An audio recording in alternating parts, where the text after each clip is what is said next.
We're watching the Action Sports Jacks 24/7 network. Now it's time for the Brent and Austen Show.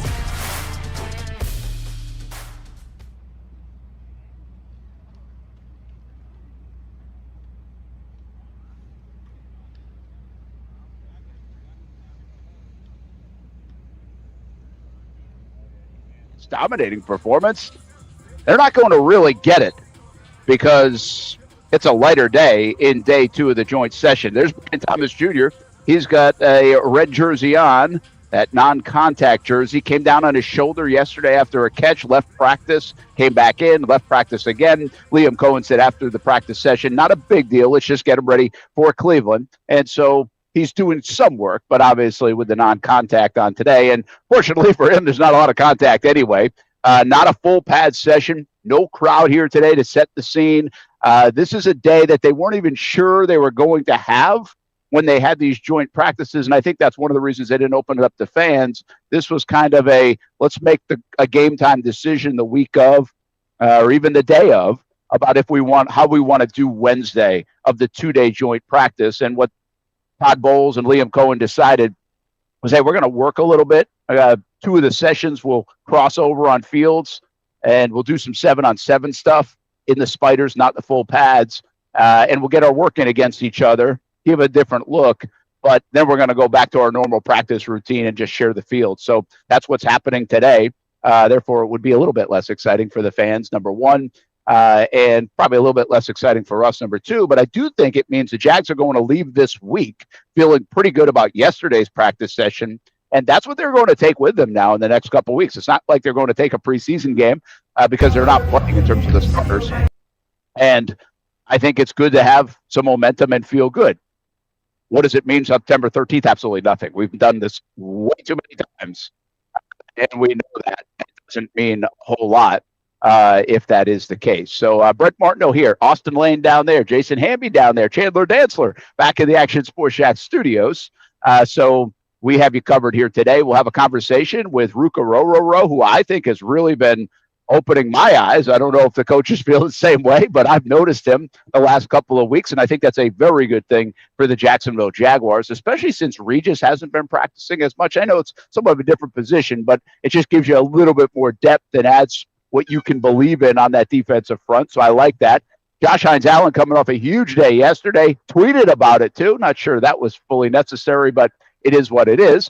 And we will also talk, who we talked to? Oh, you'll hear from Robert Hainsey today about the big story yesterday, which was the Trevor Lawrence getting in the middle of a scuffle. Trevor talks today after practice, so I'm sure he'll comment and probably be very light on that front, much like Liam Cohen was yesterday. So some things happening as we give you probably not a play-by-play of 7-on-7 activity, but we do have a Caleb Ransaw interception in 7-on-7s.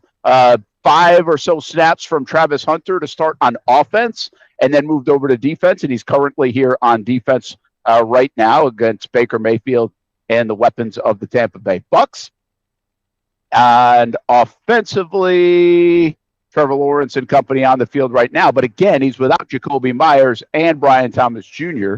In terms of when they go against each other. So a lot of run for Josh Cameron especially and C.J. Williams. And that is pretty significant because, well, one, those guys might have to factor in. We said it yesterday. You hardly get through a season in the NFL where you have all your guys healthy at the receiver position for 17 games. They are going to need some help at some point.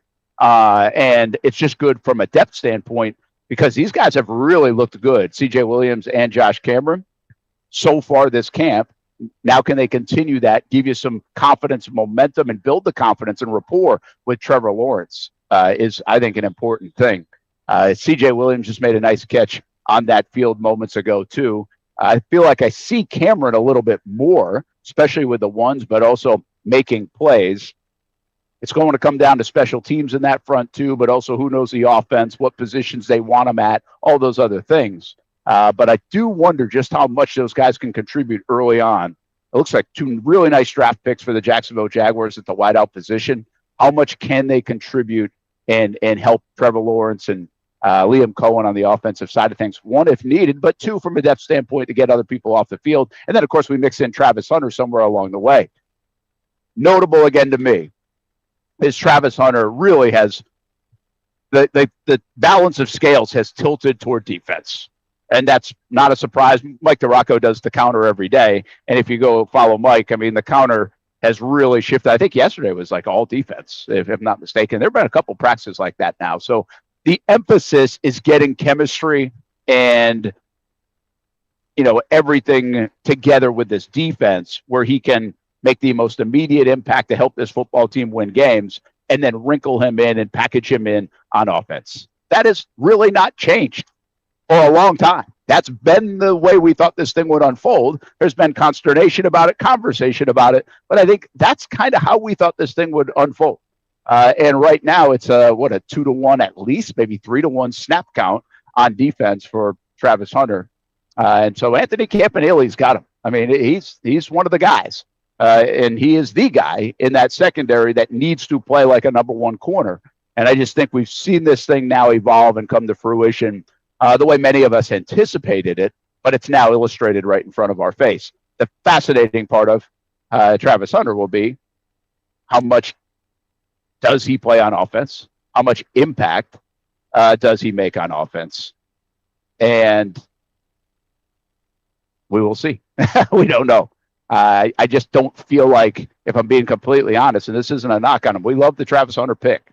Like, I think he's going to be excellent on this side of the ball. We talk about the juice. We talk about everything else. Talk about the ability to play offense. I think there's something to it. I think it's a good thing for this football team, for this building, for everything else. Like, there are a lot of good things about it. But I really just can't sit here and tell you that, wow, man, he's really added to the offense of the Jacksonville Jaguars this camp. I really see it. Like, I just don't think you see it. And I hope you really see it on this field, on the defensive side of what he can bring. And he's made some plays. I wouldn't say it's been like, whoa, this guy is locked down, crazy. Watch out for this. He's going to be the best corner in the league. I don't want to over-dramatize that. I think we know his skill set on that side of the ball. Beautiful pass from Nick Mullins, by the way, in the far field. I don't know who he hit, but nice route and catch. So, again, 7-on-7 work. Nothing to get too crazy about. Definitely a little bit different of a buzz. If you came yesterday and you're like, dang, I wish they would have had us out there today, you're not going to – I don't think you're missing that much. This feels like a normal practice. The vibe of Carolina last week, the vibe of yesterday felt like a different practice. It felt like an energized setting. Not the case here today at all. We're getting some reports in from some of our folks down there watching this nice and close and not yapping like I am. And so, Hamby, I'll give you a couple of things that he mentions and reports on for us. Husky first-team red zone. Redsaw coming in to replace with the twos. So, just an interesting thought. But then I saw Redsaw have a nice interception on the 7-on-7, so that is nice for him. He needs to make some plays. We need to see number 27. Travis Hunter, 5 snaps or so, catches a pass, moves right over to defense. Basically echoing the conversation I just had. C.J. Williams with a nice grab. And Hamby's scouting eye says every time he sees Cameron, he sticks out.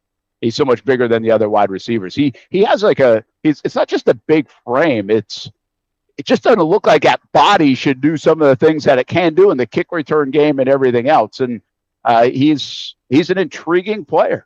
There's no doubt. And he has got a lot of run in the last week or so specifically. I think he's made a lot of plays. So we really, again, when you do this in Jacksonville specifically for now 19 training camps, you don't get so excited about these practices or what happens in the practices. You know they're different from what happens on Sundays in there.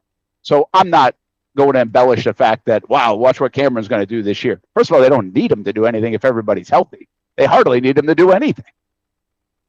But it is fascinating to see how much he can translate to the practice field, from the practice field to the stadium when they do need him, and if they do need him.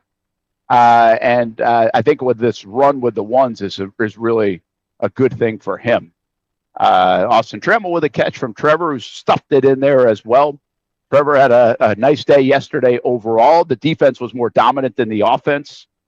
And now today we're not going to really, I think, have a big winner overall in that category, unless we could see some more interceptions and turnovers, because I do like the Ransaw pick, follow up Buster Brown and interception yesterday, and Foye Oluokun at the doorstep of the goal line, picking up a fumble recovery. We just haven't seen a lot of that from the defense. I mean, Liam Cohen said it and now has our ears up on it like about a week ago. Just really have not seen the Jaguars get the football, and we saw it a bunch last year. So I think it's a nice trend happening here over the last couple of days.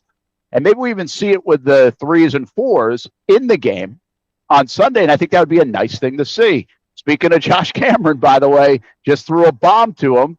I think he actually drew a PI and a jump ball essentially from Trevor Lawrence some 45 yards down the field, Trevor on the run, and Cameron comes down with it. So a lot to get excited about. Hamby's really getting excited. Great catch by Cameron. I think it was a catch by Cameron. I think he's made that catch a million times, but it was nice to see. Again, somewhat contested, used that big body down there like the 10-yard line, and Trevor just threw it up for him and gave him a chance, and then he did that. Austen Lane going to come in and join us here in just a couple of minutes. We'll have that for you in just a bit. And I don't know if he'll be as excited today as he was yesterday after the Trevor Lawrence moment live here on the show.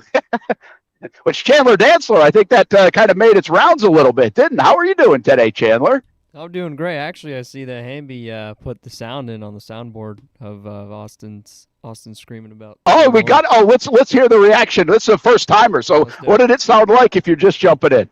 Trevor Lawrence just slammed somebody and I'm getting popped up. There it is. Did you hear it? Well, I did not hear it. So I heard it many times yesterday in my head. So I'll make pretend I heard it. But I did not hear that. Maybe hopefully the rest of everybody else heard it. Chandler's going to keep an eye on the chat, by the way. I'm trying to keep my eyes open for the field so I can tell you what's going on a bit. And as I do that, a nice deflection, it looks like by Christian Braswell on a Baker Mayfield pass. So he's trying to stuff one in over the middle. But so I'll do that. And Chandler, I want to keep an eye. I love the chat yesterday, by the way. Appreciate you guys jumping in. We love having you. You guys got excited about, well, maybe, or not excited about the uniforms, excited about the Trevor Lawrence moment, of course. And I think overall excited about the practice yesterday as much as we could describe to you. So appreciate you hanging in the chat. Chandler will check in with the chat, so keep the conversation going, and we'll get to you for sure. I know there were a lot of offensive line conversations and, obviously other conversations about what's going on. So I'd like to get to some of your questions, responses, comments here today, and we'll do that in a little bit. We're also going to hear from Orhorhoro and Robert Hainsey as Jags hit on another bomb, this one from Mullins. Mullins with a couple of nice passes to Austin Trammell. I think in my eyes say that's Austin Trammell. I don't know if that was Austin Trammell. No, that might have been Bray Boy. Hard to tell from my far field. I got to get the binoculars at practice. Somebody mentioned it. I mentioned it yesterday. Somebody said, yeah, I got to get some. And I think I do. I don't have that in my my bag of tricks. I got to put it in my book bag. Say, hey, I need some binoculars to get way on the other side of the field from my perch, which is an excellent perch. I think we have Austin in. So let's see if we can get Austin right now and get his early thoughts as he walked in here today. And, well, no full pads, so that's that part's no good. Chandler, we good? There he is. There's What Austin up, man? Lane. How's it The going? How we beard doing? game looking good. Yeah, man, feeling good. All right. Well, are you a little disappointed when you walked in here today and you got spiders on and a little two-hand touch 7-on-7? Yeah, I mean, obviously, I get it, right? Because it's a very physical day for both teams yesterday. I was expecting full pads again. Unfortunately, got confiscated at the door. Tried to sneak in a knife and then some nunchucks just in case it went down today after the whole Trevor Lawrence ordeal. But unfortunately, those items got confiscated. So it's just my bare hands right now. But I am wearing my Nike shoes just in case it goes down and be a little more mobile. Out here, Brent. And yeah, I'm ready to throw down. I actually talked to the athletic training staff. I was able to confiscate some petroleum jelly where I'm going to lube up in case the fight goes down. I will be really hard to grab and the scuffle. So I'm ready to throw down on behalf of Trevor Lawrence. As the owner yesterday may have said a warning shot. So I just want Trevor to know if it goes down again that he's got shooters out here. If Mike Allstott makes an appearance, though, I'm walking off the field. I'm not going to mess with that guy. That guy's on a different level. I That feel guy like there wore a was a neck roll for pause. 25 years of his career. Like that says all you need to know about him. I feel like there should have been a pause or two in that whole monologue. But No, we're good. Brian Thomas Jr., good report after yesterday where he went down in practice, shoulder, wearing the red jersey. But I like seeing him run around and he's not off to the side because I think we're obviously a little bit concerned about Jacoby Myers, but BTJ looks to be okay. And Cohen said yesterday, hey, let's just make sure we're ready and get him to Cleveland. No, without a doubt. I think he's going to be okay. We kind of held our breath a little bit when he came out that second time. The trainers were looking at him, but that's always kind of the indication, though, is when the trainers look at you and then they kind of leave you alone to be left to your own devices. That's a really good sign. So, yeah, nothing too serious there. Parker Washington has been looking great at this practice so far. They had team red zone period. Got off to a little shaky start. Trevor threw an interception right off the get-go. And then, the play kind of broke down. Trevor scrambles out. Parker Washington's in the end zone. He finds them. Beautiful catch. One referee said it was incomplete, and then they had to get corrected by myself and like 5 other media members, but it was indeed a touchdown as the main official. As a main official, let everybody know. So great catch by Parker Washington. And listen, whether it's the first play of the game or whether when the pocket breaks down and Trevor's trying to find a security blanket, it's looking like Parker Washington could be that guy. Yeah, no doubt he is. I think he is that guy. There's no doubt until these other guys get back in the flow, he can trust everything number 11 is doing. Is there any significance? We've been doing this a long time. You've lived it before. Is there any significance to having some momentum from yesterday? And that's going to be kind of the final big thing that happens in this training camp for the Jaguars all the way until a game week in September 13th. Like, do we think it's significant on the outside? Do you think they think it's significant on the inside? They can carry the Carolina week and now the Bucs week into the regular season. Yeah, I mean, obviously there has to be a significance right now because if you're not going to play your ones and everything, like that Josh Hines-Allen, 6-sack practice yesterday, like that's going to carry over. Like that momentum will carry over. In terms of like Pregnon and that offensive line, I think they had some good reps and everything. Like that'll carry over. So I absolutely think right now, especially when you're relying on your 2s and 3s in this last preseason game, every little practice, every little joint period, every little one-on-one battle that you win will definitely carry over. Yeah, it's a little bit magnified. Speaking of Josh Hines-Allen, had dominant day yesterday, and then he told people about it last night. How do you feel about taking to Twitter and what he said? Good. I mean, this is what this team is, right? Like Liam Cohen does it, and I think it's important that your players reflect who you are as a coach. And if Liam Cohen wants to bring out receipts and try to motivate his players, I have no problem with players doing the exact same thing. Now if it becomes a distraction and then it affects your play on the field, well then yeah, it can become an issue. But I appreciate Josh Hines-Allen sticking up for himself and his guys as well. Yeah, I think there's a bigger. Here's what he said. He said, "I keep seeing these one-on-one rushes from Tampa Bay. Those good rushes, but the way we was doing them boys on that other field, man." And see, I feel like we've all at times wanted to, or maybe we have, I have probably, tweet something when you're a bit like emotional, good or bad. And I'm not telling you that Josh Hines-Allen was emotional. I just think what that says about his day yesterday tells me a lot. He knew yesterday was a dominant practice, right, against a good football team, against some big fellas up front. And I think he wanted to make sure everybody else knew about it. He's a guy that feels disrespected around the National Football League. He thinks he's one of the best defensive players in the league. Proved it in the 1 year with 17.5 sacks. Some could argue still needs to prove it some more with more consistency, more domination in terms of the numbers. But I think this is kind of his way also to be like, first of all, I felt it yesterday, and I'm going to tell you about it. But also, hey, put some respect on the name a little bit. We're coming, and we'll see you in September. Yeah, I mean, listen, I just appreciate anybody that wants to hold up a mirror to social commentary. And, like, this is what training camp videos are, right? Like, you saw one video yesterday of Travis Hunter giving up a reception. Now everyone's saying, oh, Travis Hunter's lost it. He's not going to be the cornerback one. Like, it's literally one play at a joint practice. And people want to over-embellish and take things out of context and everything. So, when the Tampa Bay Buccaneers, they post that video of all their guys during one-on-one period, and obviously they're going to post all the winners. yeah, like I appreciate Josh Hines-Allen going, okay, well, that was cool. Yeah, you had some guys win, but we're winning too. Don't forget about that. Yeah, no doubt. Hey, two things to get your thoughts on, then I'll let you get back to practice. You're going to catch up today with Anton Harrison, by the way, which should be a good conversation. We're going to play your Orhorhoro conversation coming up in a matter of moments. But the death of Dolly Parton, man, did it hit you any kind of way? Did it hit me any kind of way? I mean, it's sad for sure, right? I mean, I think she lived a pretty fulfilling life and everything. I mean, you want to talk about a woman whose story, like if you know her story, it's just unbelievable how she got in the business, how she stayed in the business, and then what she gave back to the business and what she did to help kids around the community and everything. Like, you know, that lady, like, it was nonstop in terms of giving, right? So she will be missed and everything, definitely a life fulfilled. And yeah, anytime you see a star like that, unfortunately go, it makes you feel a certain type. Such a big name, obviously. It didn't hit me a certain way, but until I started reading stuff, I didn't know she did as much as she's done. So I was like pretty impressed. Hey Chandler, whatever you're playing behind the scenes, we can hear at full blast. So I'm not sure Austin can hear me anymore. So just lower that audio if you don't mind. But anyway, yeah, I really just spent a lot of time this morning because it was like all over my timeline. I was like, wow, I didn't know she did that, did that. So it was kind of pretty cool to see what she did. Austin had no idea I was asking that question. He's like, well, that's out of left field. 20 minutes into the show, we're at a Jags joint practice, and how about Dolly Parton?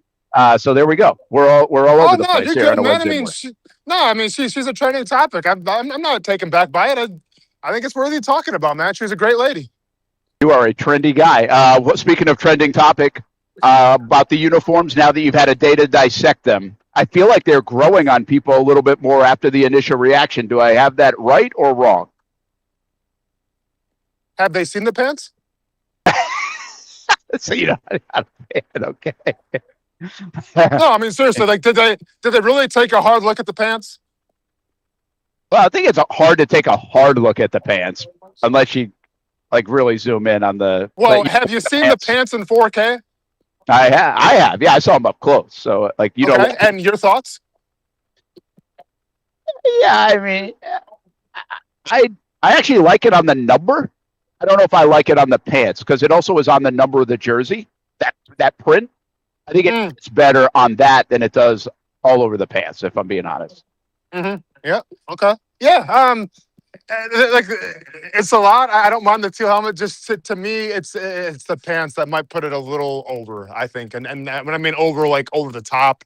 But hey, I think they're only going to wear them once this year, so it is what it is. I'm just waiting for the Prowlers to come back, man. You know exactly where I stand with it.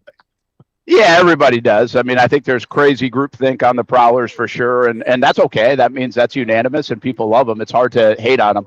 But I just felt like I saw around Twitter and everywhere else that it was a little bit better received than initially thought, at least by some. But I might have been. I think the teal helmet has actually grown on people over the last 24 hours.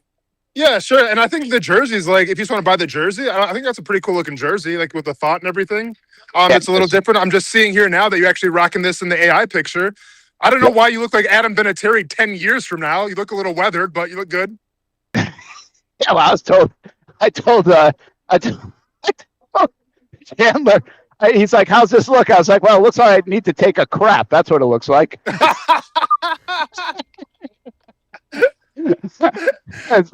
Yeah. Brent looks like he's in a maximum security prison getting ready to lead the mean machine to victory. Got that Burt Reynolds vibe going on, and I'm saying Burt Reynolds. Well, may he rest in peace. Right? I think he passed away, but Burt Reynolds, you know, in the older days. Yeah, I feel like somebody just told me that I've got to go Oklahoma drill against Vita Vea. All right, we'll check in with you a little bit later. Sounds good, man. All right, that is Austen Lane. Oh, we're sometimes too honest on the show of what we really think around here. Let's hit a break. Brent Austen Show, Action Sports Shacks 24/7 Network. More to come from the Jags practice. Again, just to recap a little bit, a little lighter day. I mean, there are a few fans here that I think they got to be friends and family, but not open to the fans in general. Just the whole vibe is lighter. spiders instead of full pads. Now both teams have gone to their respective fields after they did some work in periods 4 and 5 together. And got some good work in. That was fun to watch. But now to their own fields. And basically you could put this one, this field over here, right in Tampa, probably the way they would practice every other day in training camp. And the Jags will use the indoor and also the other field here at Jags headquarters. So that's kind of just setting the scene. I will talk more about what else happens here in camp, what we see, and check back in with Austen. But we also have some interviews coming up here in the next little bit with Orhorhoro and Hainsey that you will hear, and get some other things. In fact, we want to tell you about last night. We had a hell of a time at Sneakers in Jax Beach, the Blitz Breakdown, which the boys, I should say, we started last year. I don't really do a lot with the show, to be quite honest. But last night I was playing engineer, which is very dangerous. But we took the show on the road with Sneakers in Jax Beach, and what a debut show we had. We had a lot of fun out there. Noah Schlitzup and Brody McGuff did a great job hosting. Chandler Dantzler back in the studio. We got 19 and 20-year-olds doing this show, and it looked like a show you would see just about anywhere with a great crowd. Episcopal really brought it yesterday, brought a bunch of their players, cheerleaders, parents came out, and how about the band as well? When you get the band involved in high school football anywhere, and you can get them to a restaurant or your studio, now you're doing good things. The band was great. These guys, the football team practices at like 6 o'clock or maybe it's 7 o'clock in the morning. And so they were staying up late with us, if you will. Not that high school kids are going to bed at 8 o'clock or 9 o'clock, but they at least hung out with us and then got up the next morning. I heard Coach say, we'll see you at 7:15 tomorrow. So they practiced early this morning. Blitz Breakdown every Tuesday, 8 o'clock. You can go back and watch it on our social media channels. This show is coming to TV on October 1st, in October. We will have this as part of our lineup on Tuesdays. We bring this show to TV, and we want more high school teams to participate. So make sure you look it up. Tell us if you want to be a part of it. Obviously, you got to be able to get to Sneakers with the band if you want, the cheerleaders if you want, but definitely the players and the parents and the coaches, as many as we can get out there and make it a party like we did yesterday. Really cool show. Had a lot of fun at Sneakers in Jax Beach.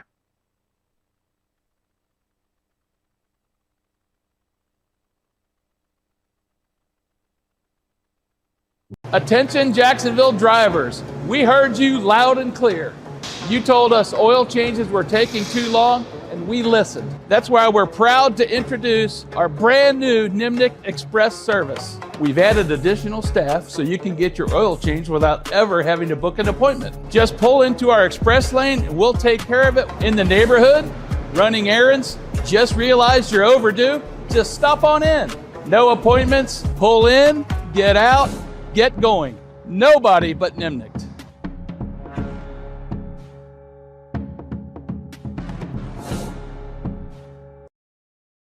No one does it better, plays harder, or delivers more sports than CBS 47, Fox 30, and streaming on Action Sports Jax 24/7. The only local, multi-platform, round-the-clock streaming sports show in Jacksonville. Yeah, thanks, Brent Austen. I really appreciate you having me on. From high school football, college game days, the AFC, wide open, caught for a touchdown. the NFC, He gets there, touchdown, Seattle. the PGA, Unbelievable. World Cup soccer, Goal! NASCAR, Denny Hamlin, big-time victory in Nashville. baseball, Ball deep center, Edmonds going back. The ball is going long. local Jag shows, You feel the energy in here. There should be energy. Jags are in the middle of a playoff race. and of course, your official stations of the Jacksonville Jaguars. Lloyd, pick six. Breaks a tackle. Touchdown, Jacksonville. We have all the sports, the exclusive interviews, We got the best fans in the NFL. the biggest games, the live events to help make your business soar. So hold on and see why live sports is where you need to be. On CBS 47, Fox 30, and streaming on Action Sports Jax 24/7. Get in the game. Most of us know how to throw.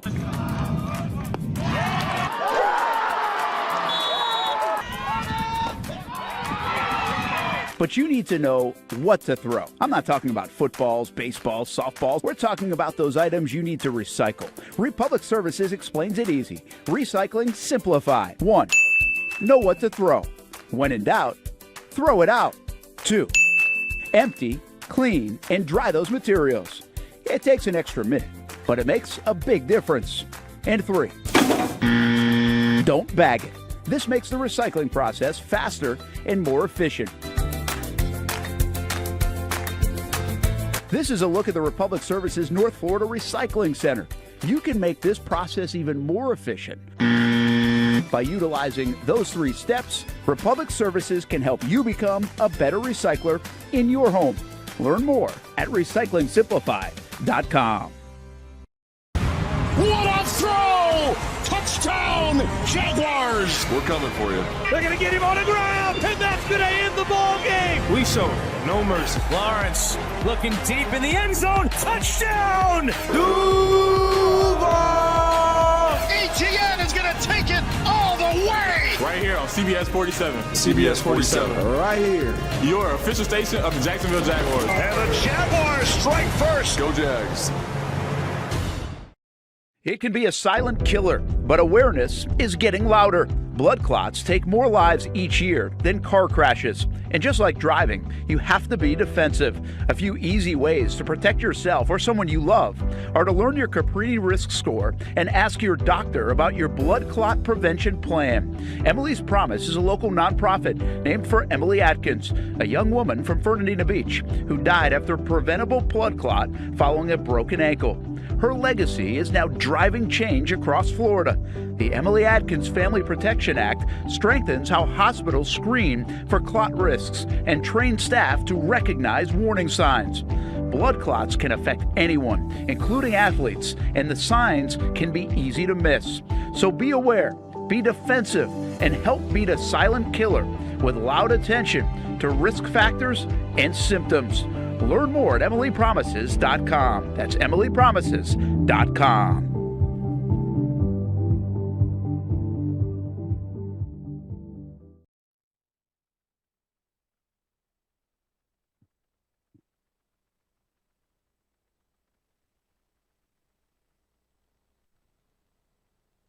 And welcome back here to the Brent Austen Show, live from Jags headquarters. Jags and Bucs Joint practice, which has turned into a separate session now on both fields. A much lighter day if you just joined us. We'll keep you updated on that. I know people poke in and out of the show, but we appreciate everybody that's along for the ride every day, 10 a.m. until 12 p.m. In fact, I want to get to some of those thoughts in the chat in just a moment. But here's a look at Daniel Griffiths giving us the latest on the Jaguars rookie receivers. And it comes at a good time, right, from Daniel. I don't know if he had this one up his sleeve anyway, or because Parker got dinged up last week. Jacoby Myers dinged up last week, has been out for the last few days, obviously. And even BTJ, if you're just joining us, he's on the practice field, but he's not in no contact. He's got the red jersey on. So I think this becomes interesting. Now, Trevor Pena is not going to, in my opinion, he's not making a team. I think he's been a nice player in the preseason, but I don't really think he has a chance to make team. He got a chance to be on the practice squad for sure, and he's shown some very nice things, but made a couple of big plays in this preseason. So very cool for him. He's made the most of his opportunity outside of the one drop in the end zone on that Carter Bradley pass against New Orleans. But the guys below him, stats or no stats, are the guys that people are excited about, and they drafted. I mean, they invested in them, and they saw something. And this is where I always reference Austin here, and he's got me thinking of gems. Are these a couple of gems? Josh Cameron. Hamby says it. Hamby doesn't come out here a ton because he's back in the studio during the show. And he says, every time I come out here, I notice number 19. And, well, it's true. I mean, you kind of notice number 19. The way we notice maybe Husky on defense, you notice certain players. Your eyes take you to them. And that's usually because they're making plays or around the ball. And I think Josh Cameron has been that. I think the not more intriguing guy, but the intriguing guy as well is C.J. Williams.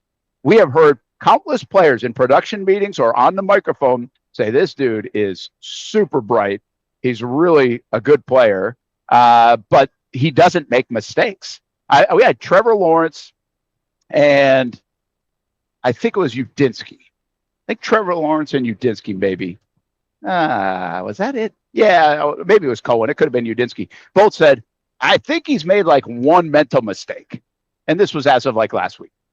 That's unbelievable for a rookie to come in here, learn what seems to be a pretty intricate offense and not make a lot of mental errors. You know, the coaches, they always say MEs. You don't really hear that as much anymore. I feel like we used to hear it all the time. But those mental errors, that's what you want to avoid. And these guys are avoiding them. And so that's part of it, which means they're playing faster. So hats off to them. They've really come in, I think, and studied the playbook. A little backstory here as we welcome you back to the MEC and Miller Electric Center here at Jags headquarters. There's a bit, it's very interesting this week because obviously you're going to get down to 53 on Sunday. You're going to have 16 more practice squad spots. I think this is where like BJ Green and Danny Strigo, who you now know as almost like household names if you follow the Jacksonville Jaguars, these guys have really become players that the Jags use as prime examples of what this week, what this camp is all about, and what this organization now is all about. And that is, if you play well, we will find you and you will play. And so BJ Green and Danny Strigo have been used as examples countless times in team meetings. Probably makes them uncomfortable to some degree, but they show that and tell that. And I always say this, you look at this defense of the Jags and they got these guys all over the place. They've got Foye Oluokun, who got into the league that way, not with the Jags, but look what his career has become. Really unbelievable. Then you've got Green and Strigo, who we think are their like third and fourth pass rushers. Green especially at 3. We'll see what happens with Strigo and how he fits into the whole puzzle. You have Matt Dickerson, who's an incredible story that they now rely on as one of their core defensive linemen, especially obviously to stop the run. Am I missing? Oh, Branson Combs. So we bring these names up all the time. But I think the fascinating part of that, you all know that. I mean, we've talked about that.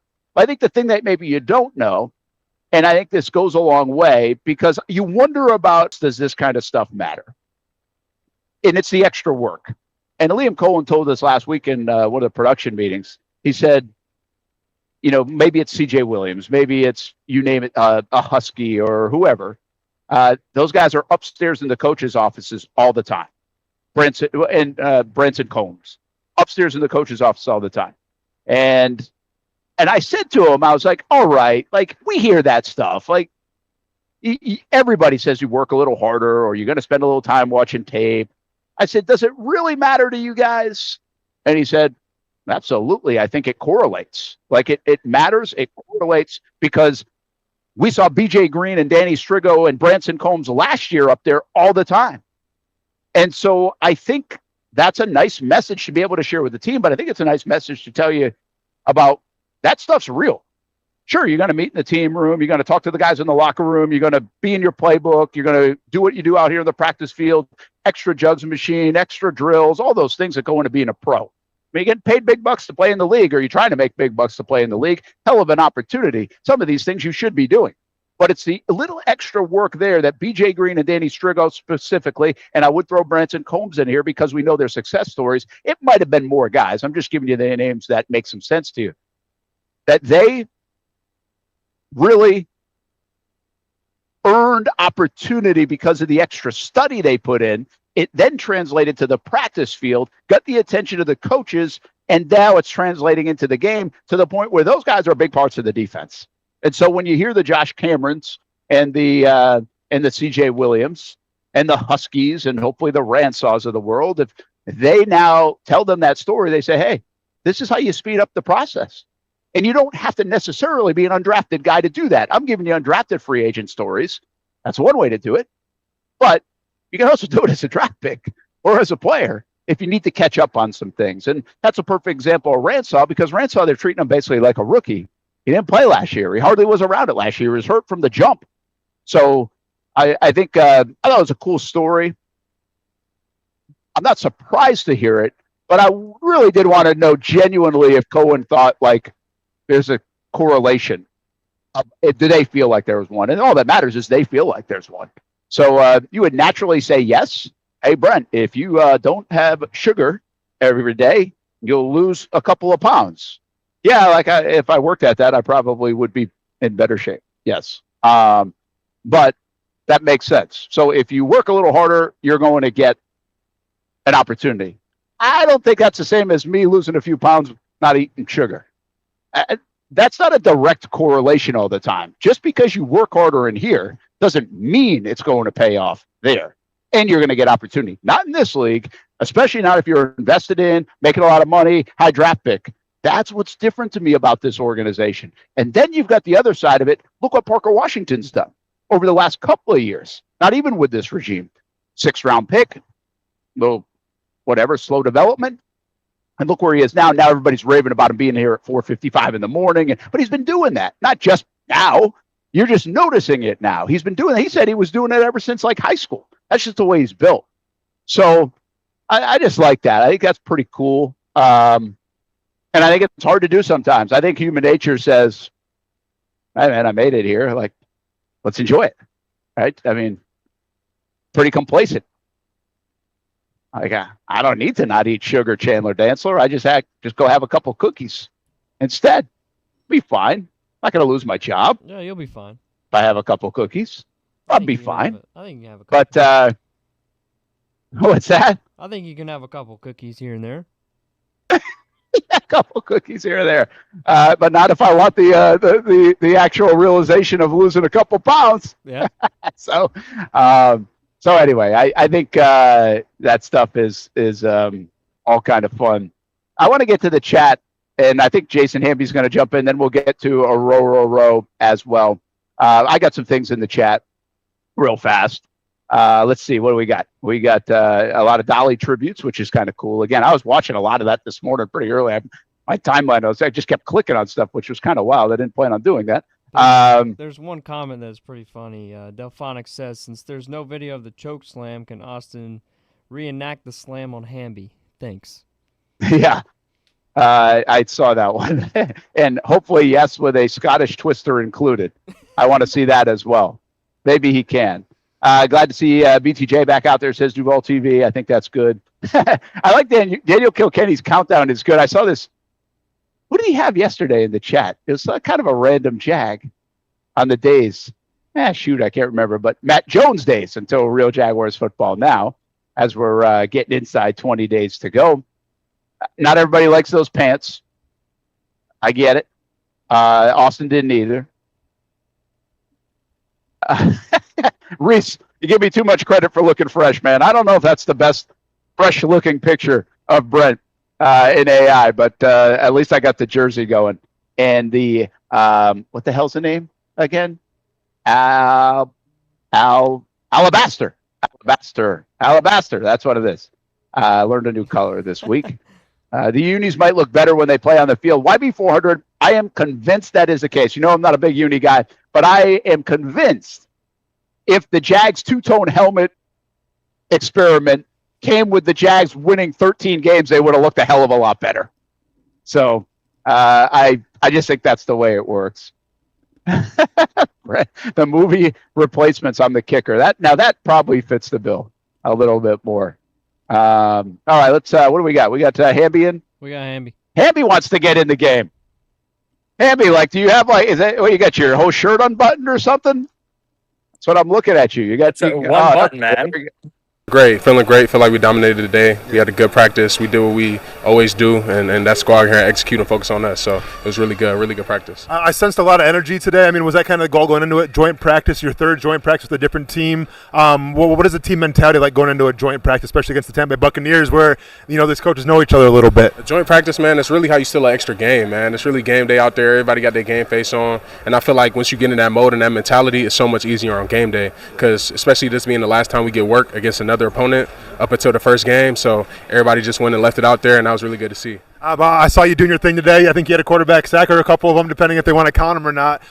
That first step is evident, right? I mean, is that what coaches are kind of saying too? Your first step, your ability to get off the ball, is really one of your benefits? Yes, sir, most definitely. You just want to use what God gave you and also what you trained as well, and so that's probably the biggest thing when it comes to playing D-line, especially rushing the passer, is that get-off, man. So that's really what I've been emphasizing this camp, and that's what I'm going to take it to the season. So, when I spoke with you in the spring during OTAs and everything, and you're still kind of learning the system and everything, and we kind of talked about, where you try to fit in.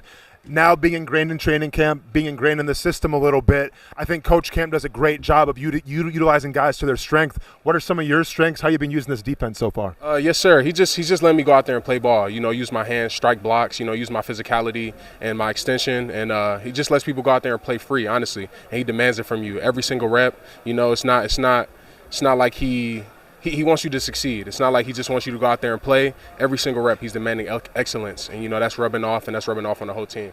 When we saw today, too, there's a couple skirmishes, a couple tussles, whatever you want to call it and everything. Let me ask you this, man. I know you can hold your own. I saw you out there. But if you're going to bring one teammate to a scuffle, to a fight, who are you bringing with? I'm bringing BJ Green, man. BJ Green? Okay, because, in terms of size and stature, a little on the smaller side, but BJ gonna crash out. That's when you can ask anybody, BJ gonna crash out. So I'm riding with BJ. What have you learned from these guys so far? Because you do have the Josh Hines-Allen, right? You have the Trayvon Walkers, Eric Armsteads, and then you have a bunch of guys where it seems like they have chip on their shoulders. They're undrafted free agents, or they got something to prove. What are you learning from everybody here? I'm learning a lot from everybody, taking bits and pieces and putting it into my game, but I'm really learning a lot from Eric. He's been in this league for 12 years and playing at a high level at that. So, he's helping me a lot. He's implementing stuff into my game, and I'm taking stuff from his game that I can implement into my game. You're obviously in a unique position because you're out here in these joint practices working hard, but then you're also in the preseason games as well. In terms of what you want to put out there for film, do you put more stake into these joint practices in terms of where you are on the roster, or does it matter under the bright lights of a preseason game more? Honestly, I could be at the top of the roster. I could be at the bottom, but either way, I'm going to just come out there and compete. Every time I get on the field, that's a chance to play a preseason game. I don't take it as a preseason game to me. I just want to go out there and compete and show what I can do. Definitely, it's on the body. You got to padded practice 48 hours before you go out and play the game. Yeah. But, just every time I get a chance to go out there and compete, I'm going to go do that, especially that, this game is very violent and physical. So I'm healthy, and I got to use that and not take that for granted, and thank God for that, and go out there and perform. A few more questions for you. Obviously, you come from Atlanta, right? Where I think you guys on defense, you guys were humming really as well. What's the biggest difference from Atlanta coming here to Jacksonville in terms of philosophy, in terms of mindset, and just what you've gone through training camp here? I would say definitely the coaching, especially at D-line. They want to develop guys. They want to actually coach guys, and it's not too much rah-rah. It's just it's actual coaching, and nothing against them, but they actually want to develop you, and they see what you have, and they try to use that to the best of your abilities, and they actually coach you, and they go out there every single rep and make you better. I spoke on the show a bunch. I expect a big season from you in terms of getting some pressures in the backfield, quarterback sacks and everything. Do we got a sack dance on standby? Have you been thinking about it, or is it going to happen naturally? I got one. It usually comes naturally, but I got one, and hopefully I'm going to bust it out week 1. All right. Did we get a little preview? You don't have to do a preview, but can you tell us a little bit about it, or are we just going to wait? We're going to wait. I got to wait till week 1, man. Okay, I got it. Did you have a name for it? Nah. It's just okay, we're going to see it, man. All right, sounds good. Stay tuned week 1 against Cleveland, hopefully to see the Orhorhoro sack dance. Yes, sir, my man. Appreciate you, dude. Yeah. All right, I'm looking forward to seeing that. I can't wait to see what that looks like. That is Austen Lane and Orhorhoro. And we are back here live at Jags training camp, Jags joint practice with the Bucs. By the way, I think Orhorhoro, again, I don't know if it's just me or if the Jags feel this way. I'm going to actually investigate that a little bit more the next couple of days. But I think Orhorhoro has really flashed to me. I don't know what play in, play out, but I've seen him multiple times in games and now in practices, in these joint practices, where I think he's looked really good. So I think that's a very positive sign from a player that we think could make an impact. Again, remember, he traded for Mason Smith, and they got nothing out of Mason Smith. Can you get something out of Orhorhoro? And they're planning on doing that because they need Armstead and him to do something, really do something. And I guess that would be a little unfair to Armstead to say do something. He had 5.5 sacks last year. He won a football game in San Francisco. So it's not like he's never done anything. But I think consistently they need more out of that position. And that's not an I think. That's what we think. And everybody thinks. It's a huge offseason topic and how the Jags are going to replace. But I like the early signs in camp. And I always see if it translates into the game. Remember, this is a guy that's basically listed 3rd on the depth chart, too, for the Jacksonville Jaguars. So that part is interesting in itself. Hey, let's, by the way, your Sounds of Camp, brought to you by Metro Foundation Solutions, metrofoundationfl.com. Stay safe and sound at your home by checking out your foundation repair, crawl space, and gutter solutions. Serving Northeast and Central Florida, Metro Foundation Solutions You don't want prig problems. MetroFoundationFL.com. So get ahead of them. If you see anything, cracks and other things, make sure you give them a buzz. Check out their website because the longer you wait, the more the problems grow, the more expensive it gets. Get a free estimate with Metro Foundation Solutions. MetroFoundationFL.com. Brent Martineau here, Austen Lane, Jason Hamby. I think it was Hamby's fault, by the way, that we almost crashed out. Hamby tries to jump in the show and boom, gone. It's usually Hamby's fault. Like, that's just the way the show goes most of the time. And even if it's not, we blame him. Let's, what do we got? We got some more A-Train cutting the promo. Teal helmets with prowlers would be fire. Teal helmets with prowlers would be fire. We got the black helmets with that. I wonder if people would be a little pissed at that because of the throwback stuff. The prowler stuff has the black helmet, or would they be okay with the alternative? I have no idea. Austen, great in the interviews. Feels like he makes players feel more comfortable in themselves since he played and has been around the locker room and all the good stuff.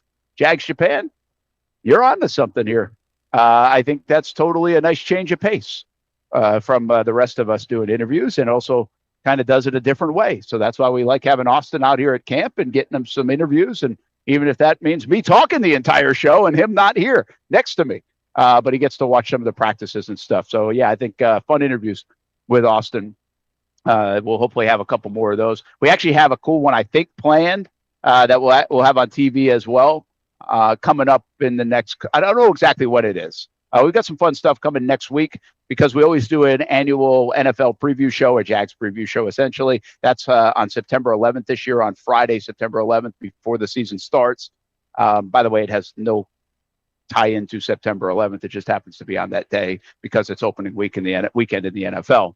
But we had some fun stuff. Like last year, we did a walk with James Gladstone around the field, and I think we're going to make that an annual deal. So we're going to try to do that again next week.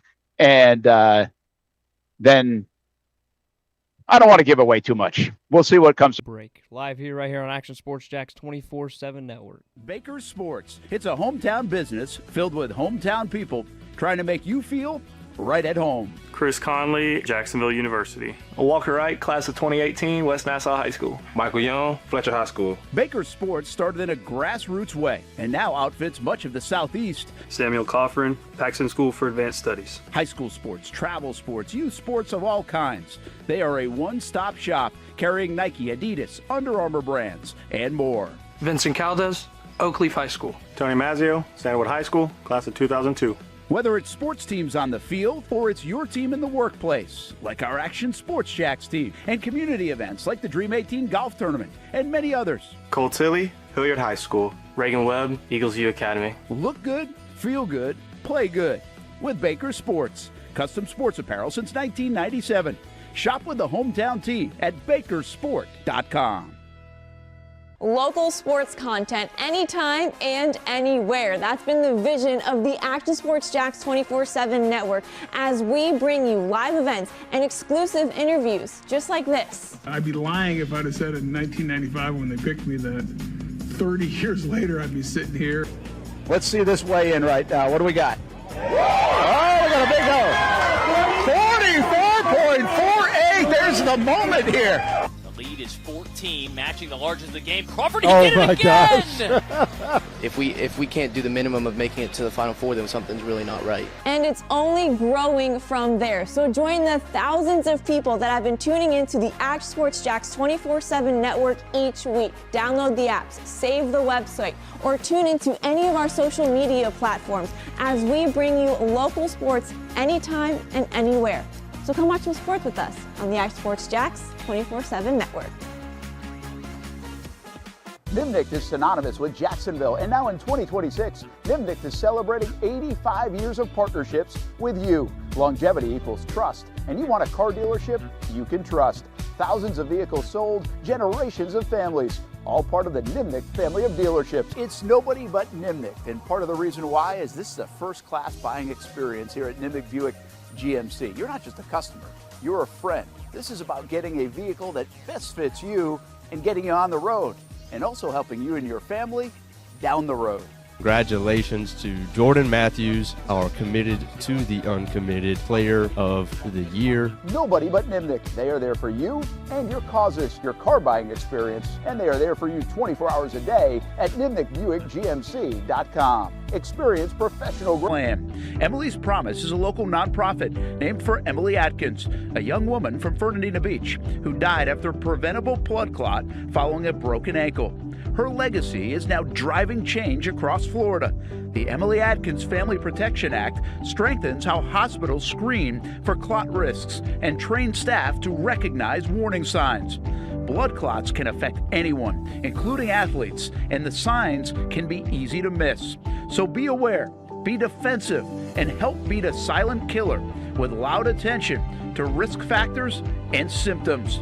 Learn more at emilypromises.com. That's emilypromises.com. Most of us know how to throw.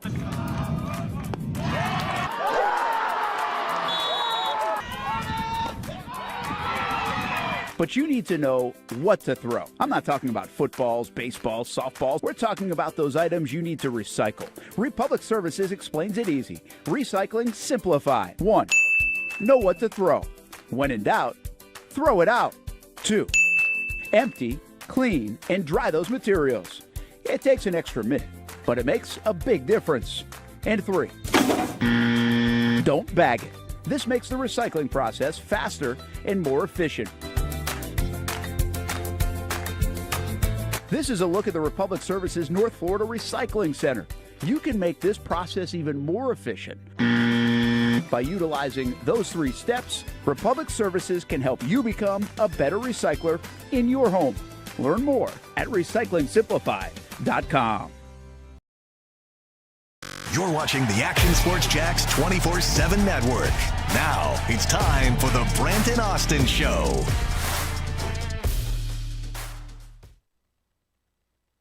Hey, welcome back, everybody, to the Miller Electric Center. Brent Martineau Austen Lane down there, Jason Hamby down there. That's my AI look. And Chandler Dantzler back in the studios. And so amazing about technology sometimes. We'll see if this hangs in. I'm on 2 different Wi-Fis out here. We even brought the old Starlink today. There's got nobody in the crowd here today, so far less people. And we're bouncing in and out on occasion. But Chandler's doing a great job. Hainsey interview while Brent tries to jump back in and figures out what's going on out there, trying to connect to 2 different Wi-Fis, no one there. Let's throw to Robert Hainsey with Olivia Tasley yesterday. All right, I think first and foremost, we have to ask, how has the reunion tour been going for you as your former team comes to town? That part's fun. It's very cool to see some of these guys. I mean, Baker, Tristan, Graham, like, those are friendships that I'll have for a long time. You come into the NFL and you're not sure how close you're going to get to guys. Like, it's not like college, but found a couple great like-minded individuals in Tampa, found some great guys here. And, I mean, these guys have become my best friends, like, both in Jacksonville and in Tampa. So getting to see them, everyone's together at the wedding, that was amazing. So, like, it's just an unbelievable group of men to get to be a part of and call my best friends. All right, on the Jags side of things, this offensive line has really been a lot of plug and play and where can people go and move around, and the versatility has been really the key word for this offensive line. From your perspective, what is it like to see all this plug and play going on? I think it's a testament to our preparation, honestly. That's not easy to do by an individual standard and by an offensive line as a whole standard. So to be able to have all these guys play different positions, one, it shows you how well everyone's prepared. It shows you how well everyone knows the playbook, how much we work together and are comfortable with each other being next to one another, because, you know, I played next to a lot of guards this camp so far, and it's okay. You know, it's not a problem. It hasn't been an issue. Everyone's learned each other, and you never know what's going to happen. So football's a weird sport where sometimes you can end up in a weird situation. So to have any reps next to different guys is going to be valuable down the line. Mm-hmm. Yeah, speaking of that, how valuable is it to be able to know that, like, hey, if he moves left and he moves right, and like Anton Harrison, for example, you feel comfortable in your position knowing that the job's going to get done?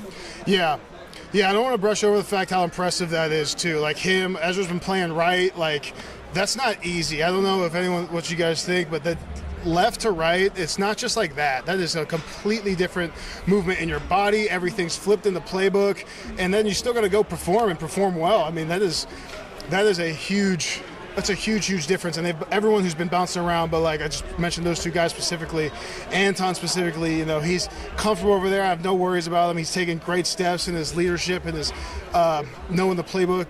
I think we all have. I think we've all taken those steps together. Just it becomes a lot for each other. It's about, you know, wanting to do the right thing for the guy next to you.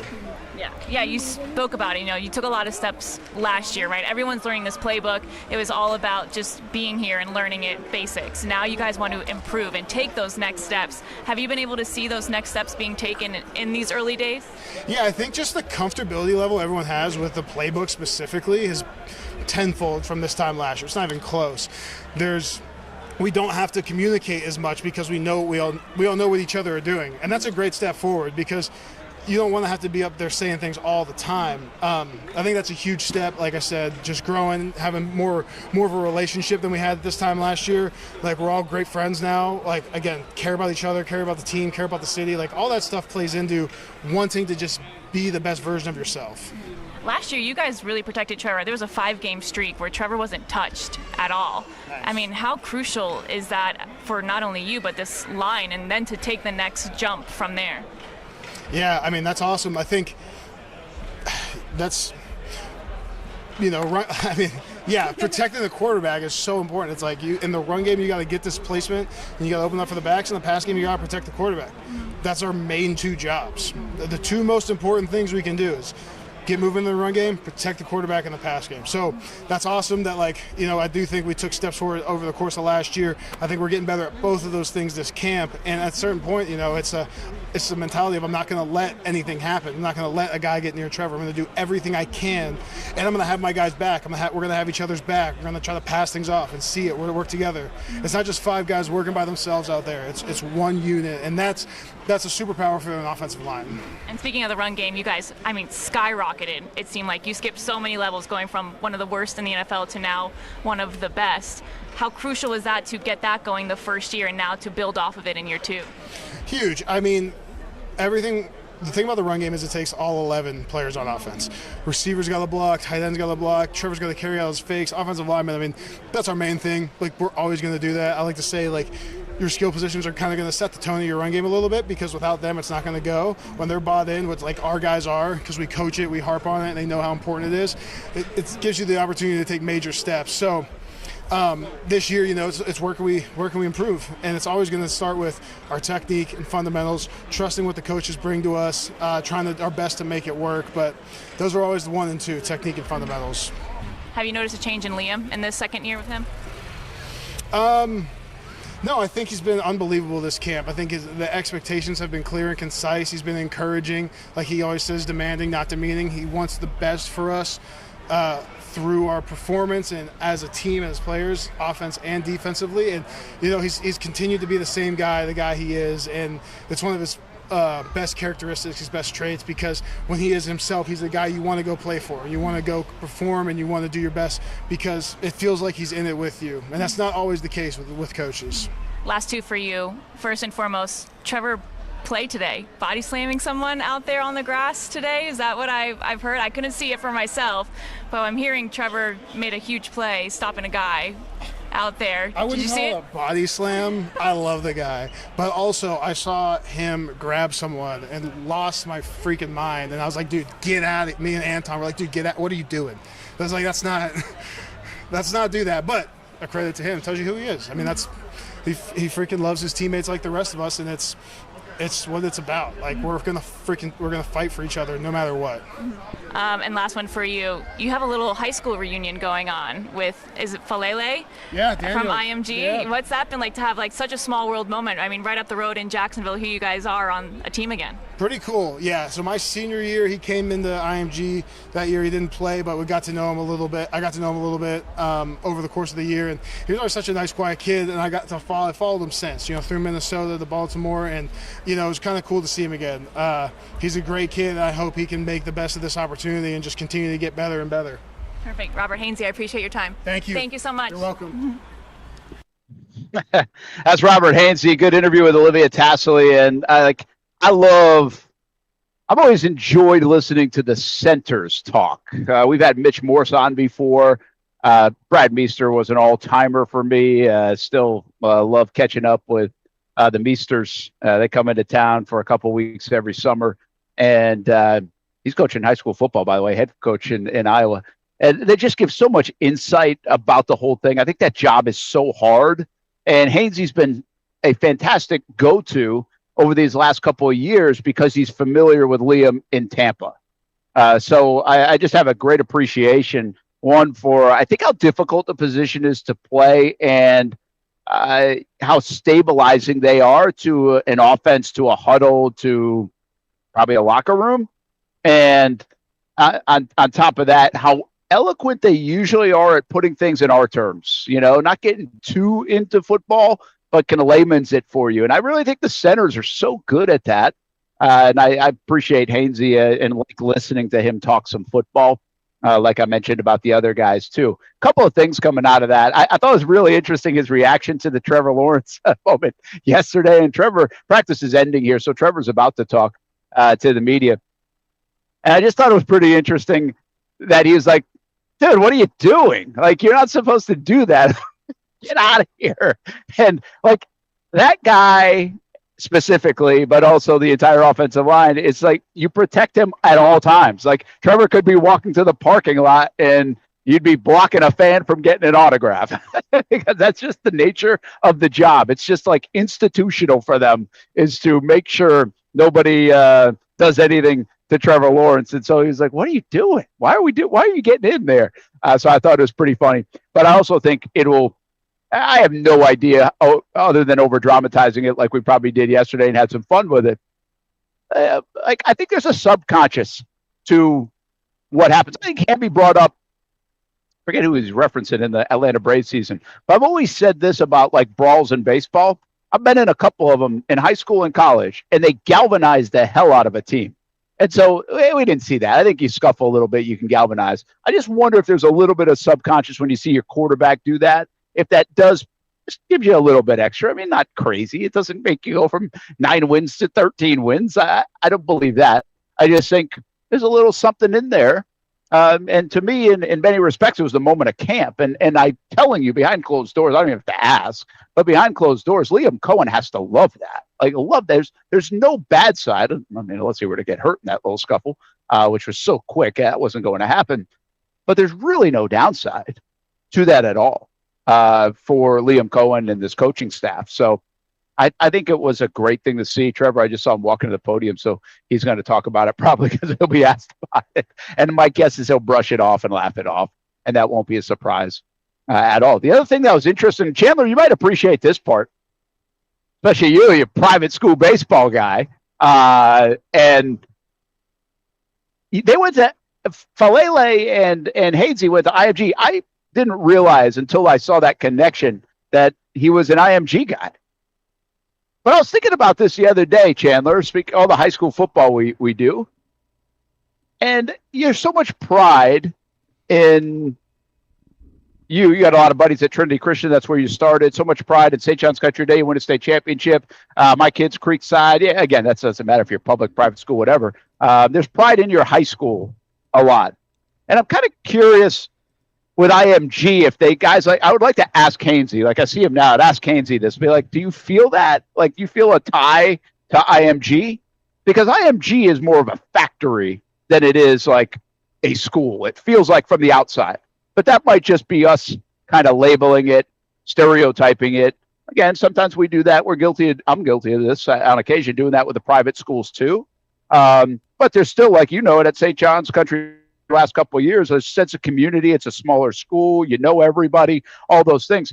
I don't know what that vibe is like at IMG, and I'm kind of curious about it because you see a lot of the big time talent go there. Do they feel strong ties to it? Do they have those same kind of emotions that we all seem to have about our alma maters and high school? I mean, heck, when Liam Cohen got here, he went to LaSalle Academy, and he was our rival of the East Providence Townies, man. Like, that hits a certain way. Like, that means something still, that I get to show him my East Providence Townies shirt.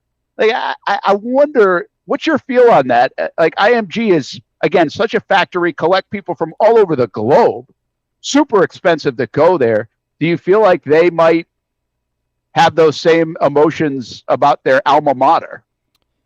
I mean, I would say so. I mean, you're practicing with the same guys throughout the whole entire season. I mean, you still get to grow close with those guys, even if they're from other states or whatever. And I think it's different because I think they feel it because they're around these guys the whole year. They're usually these kids are top athletes in their state. They come to IMG. They're staying in the dorms in IMG. So all they have is their buddies, their teammates there. So I think it's about the same as high school here and high school everywhere.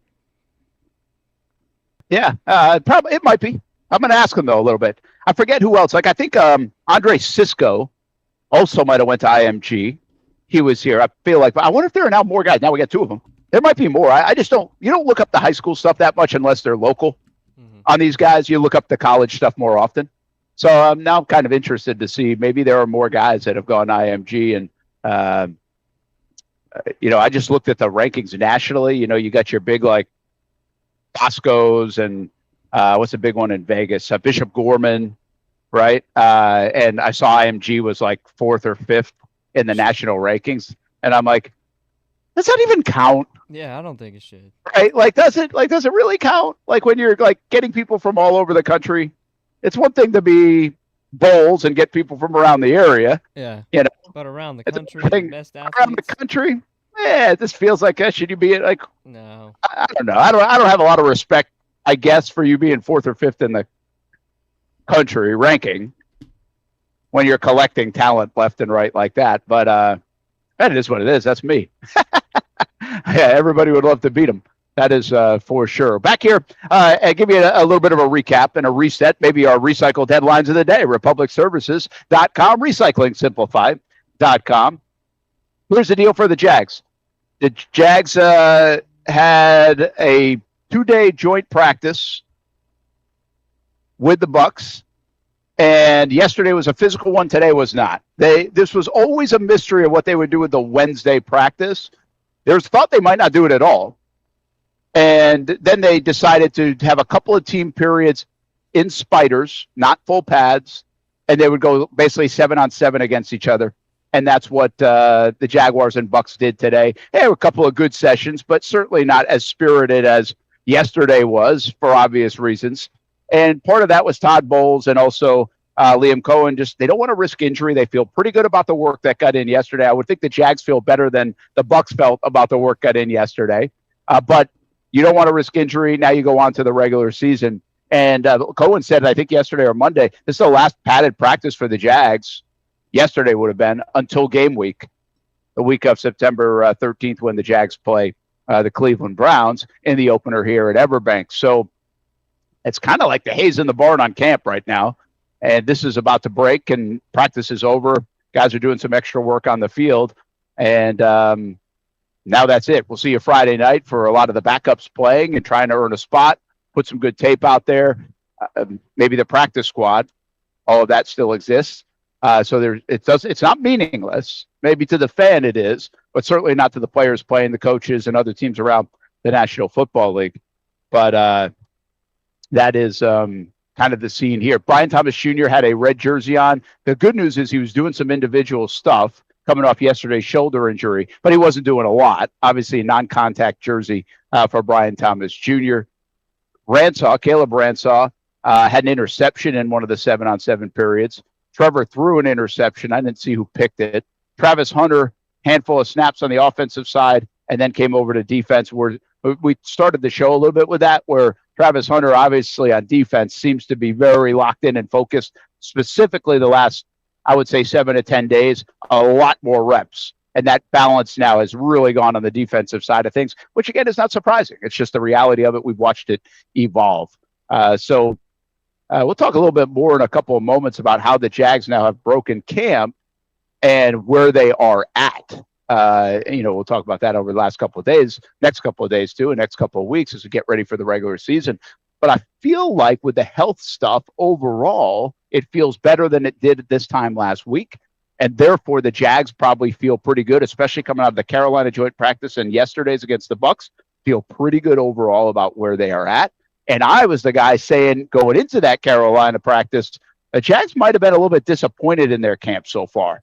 So I really think they turned this thing in a positive way, and that's a good sign for the Jacksonville Jaguars.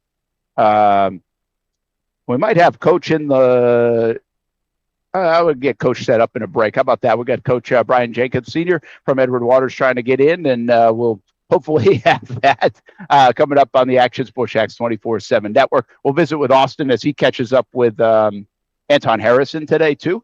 So we've still got that to come. Let's hit a break. Brent and Austin Show, Action Sports Jacks 24/7 network, live from Jags headquarters here on Wednesday.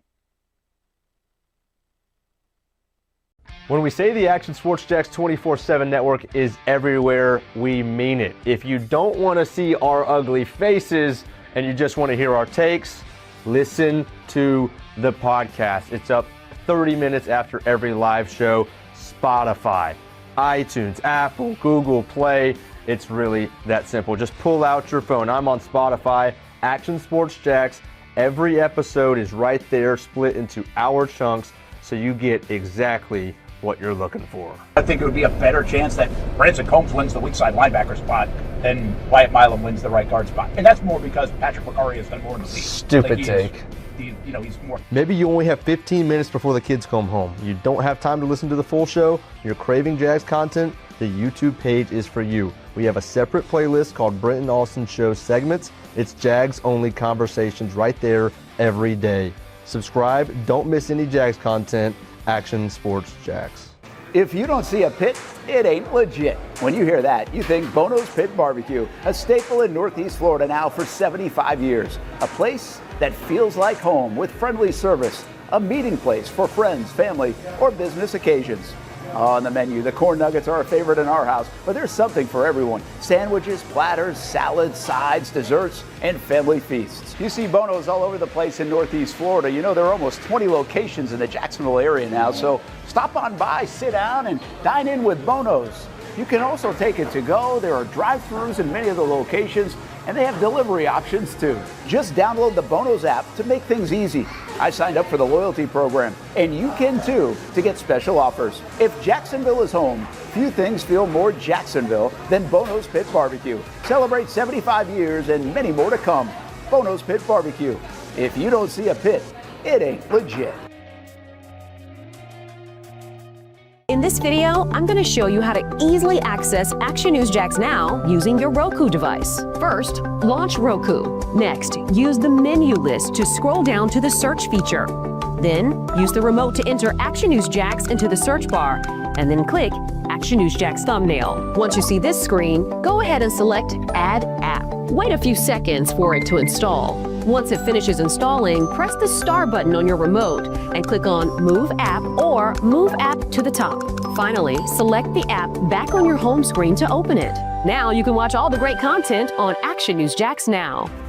Live daily breaking news. We have breaking news happening right now in Clay County. First alert weather and traffic. Looks like we have a tornado warning. Let's take a look at that. Action Sports Jacks 24/7. We've got the Brent Austen Show daily, live sporting events, and long-form interviews you can't see anywhere else. And shows like Law and Crime and much more. And that's how you access Action News Jacks Now using your Roku device. Baker's Sports. It's a hometown business filled with hometown people trying to make you feel right at home. Chris Conley, Jacksonville University. Walker Wright, class of 2018, West Nassau High School. Michael Young, Fletcher High School. Baker's Sports started in a grassroots way and now outfits much of the Southeast. Samuel Coffrin, Paxton School for Advanced Studies. High school sports, travel sports, youth sports of all kinds. They are a one-stop shop carrying Nike, Adidas, Under Armour brands, and more. Vincent Caldes, Oak Leaf High School. Tony Mazzio, Stanwood High School, class of 2002. Whether it's sports teams on the field or it's your team in the workplace, like our Action Sports Jacks team, and community events like the Dream 18 Golf Tournament, and many others. Cole Tilley, Hilliard High School. Reagan Webb, Eagles View Academy. Look good, feel good, play good with Baker Sports. Custom sports apparel since 1997. Shop with the hometown team at bakersport.com. Action Sports Jacks 24/7 is your home for high school football in the 904. Get ready for each week of action Tuesday nights at 8 o'clock with the Blitz Breakdown, talking everything high school football in the Jacksonville area. And when the lights get bright on Friday night, Action Sports Jacks 24/7 is there, with live broadcasts of our Game of the Week and the Friday Night Zone Blitz, giving you live looks into the biggest games in the area and coverage lasting until midnight. Here's the kick, the snap, the hold, the kick is blocked! And they're going for the end zone, and they got a guy! Touchdown! Find these broadcasts available on YouTube, X, Facebook, and of course, ActionSportsJax.com. And the action doesn't stop there. Find even more high school football on the Action Sports Jax social channels with content posted throughout the week. When you're looking for the best high school football coverage in the 904, Action Sports Jax 24/7 is ready for the blitz.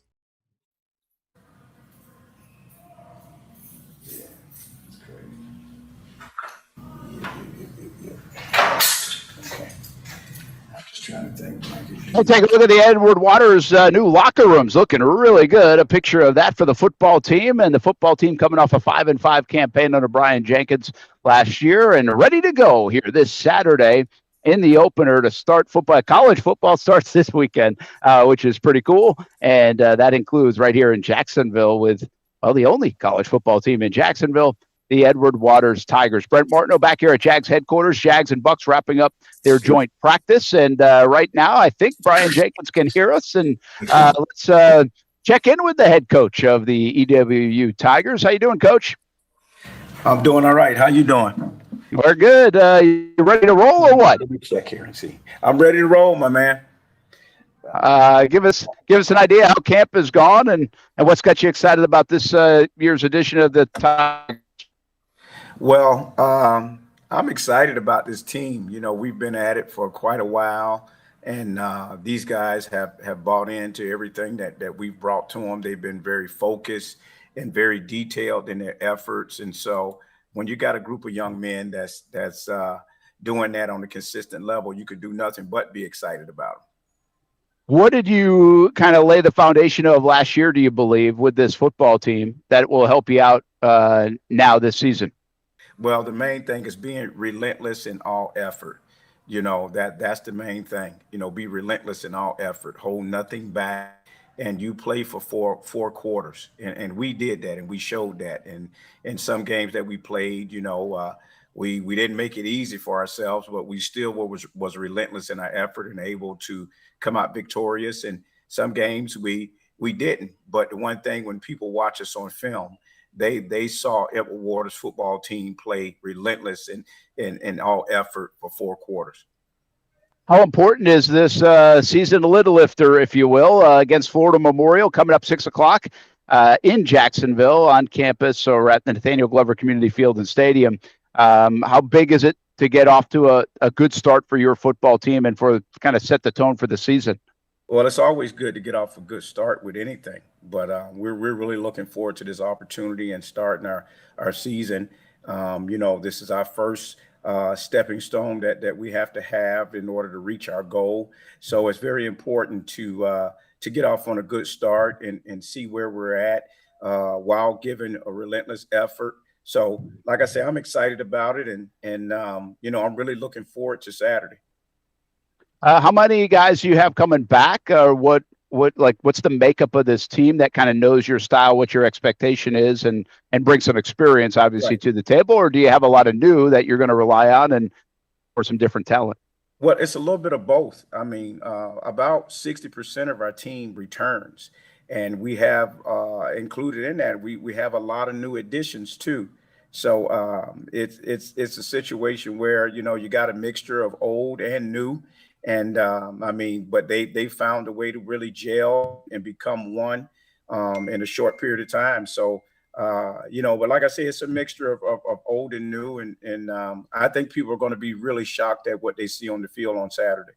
I like that. That's a good teaser right there. You won't be, though. You're around these guys all the time.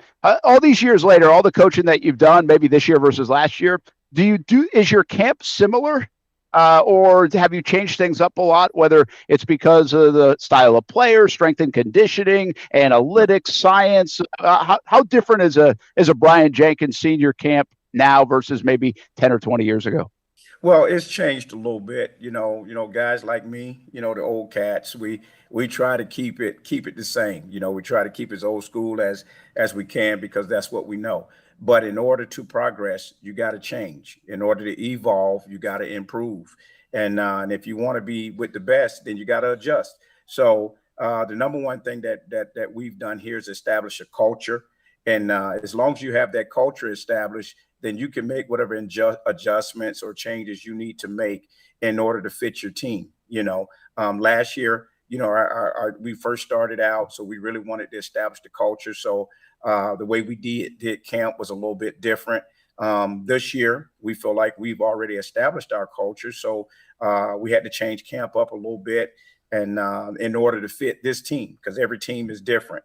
So, for as much as I wanted to stay the same, the main thing I wanted to do was improve and progress. So I had to adjust and make some changes in order to be successful and ready for the first game.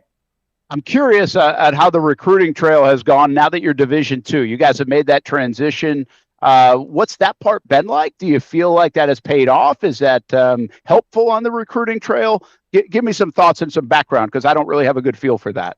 Well, I think it's a combination of several things. Yes, moving up to Division II has helped us recruiting wise, where we're in a solid conference with a lot of other solid universities who have a very long and high tradition of playing football. The other thing that combines with our program is the academic success that we've had in the past and the advancement of the university, under our leadership of Dr. Faison. So when you have all those things together, it really helps recruiting. And then, the effort and finances that we're putting into our facilities. We have a new locker room.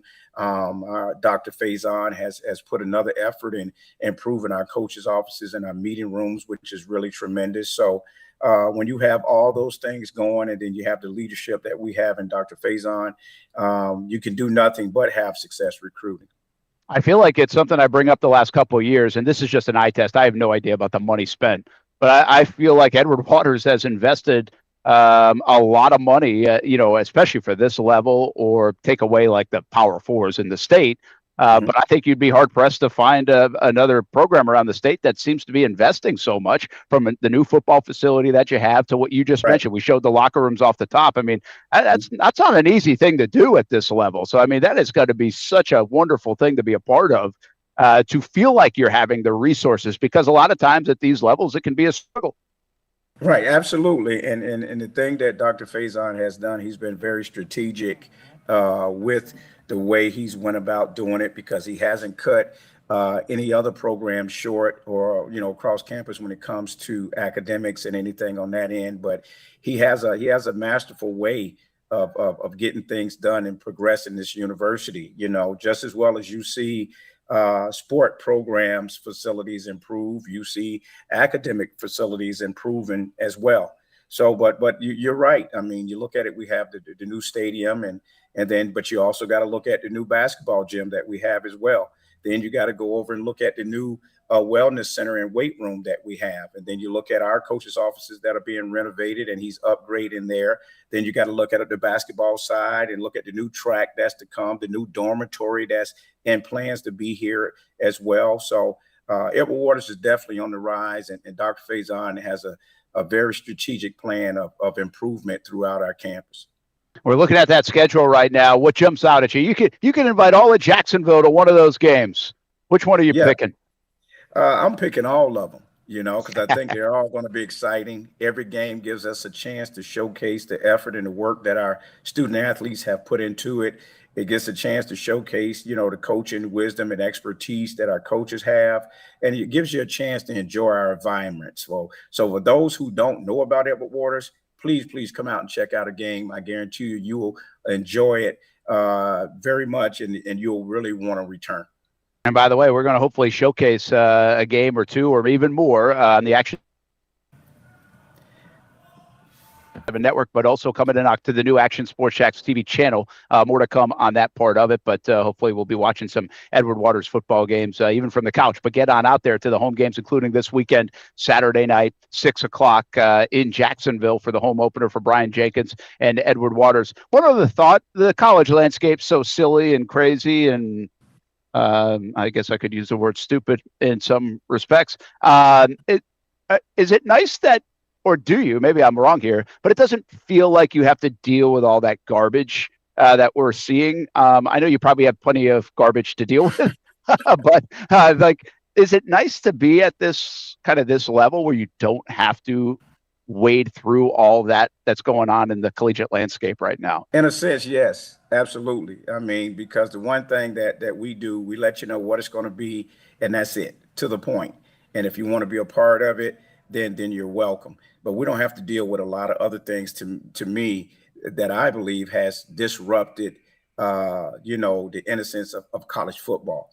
And it's really kind of turned it upside down and topsy-turvy to the point where, it's just unenjoyable in some cases. I don't know how much academics are important in college football anymore because everything has become so financial.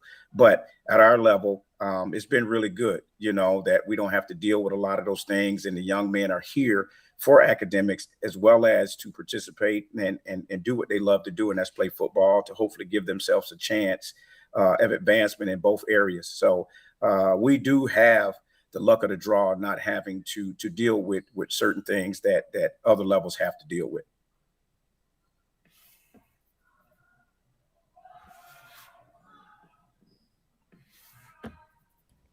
Looks like Brent has lagged out. Brent, you back?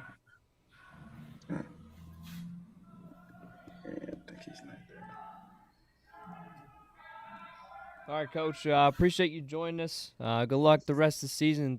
Thanks for joining the Brent Austen Show.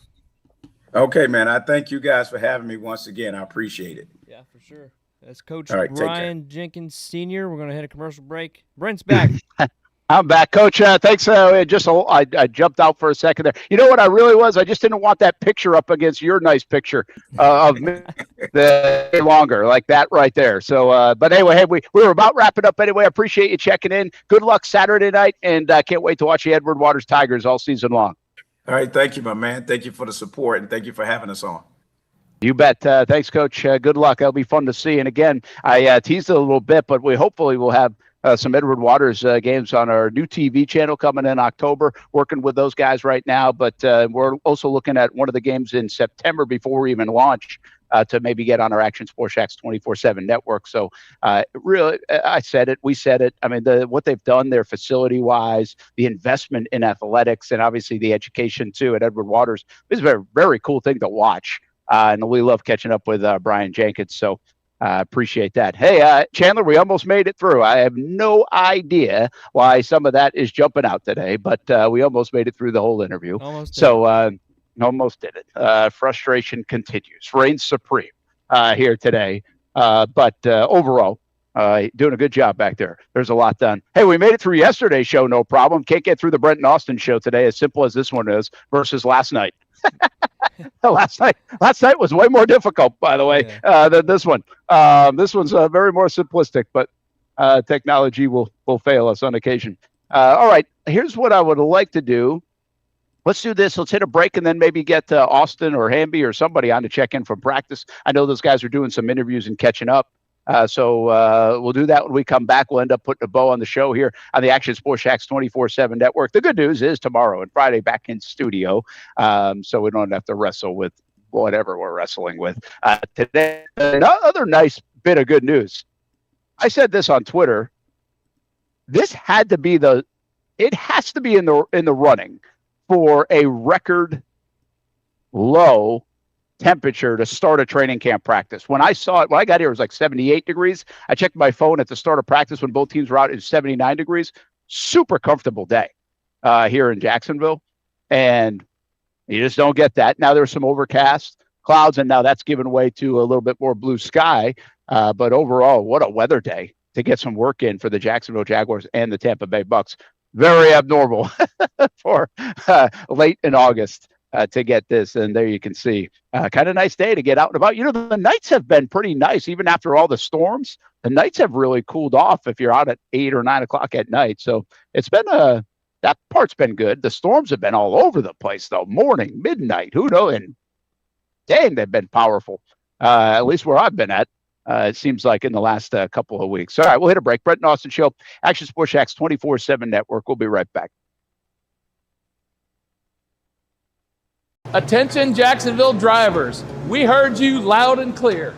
You told us oil changes were taking too long, and we listened. That's why we're proud to introduce our brand new Nimnik Express service. We've added additional staff so you can get your oil change without ever having to book an appointment. Just pull into our express lane and we'll take care of it. In the neighborhood, running errands, just realized you're overdue, just stop on in. No appointments, pull in, get out, get going. Nobody but Nimnik.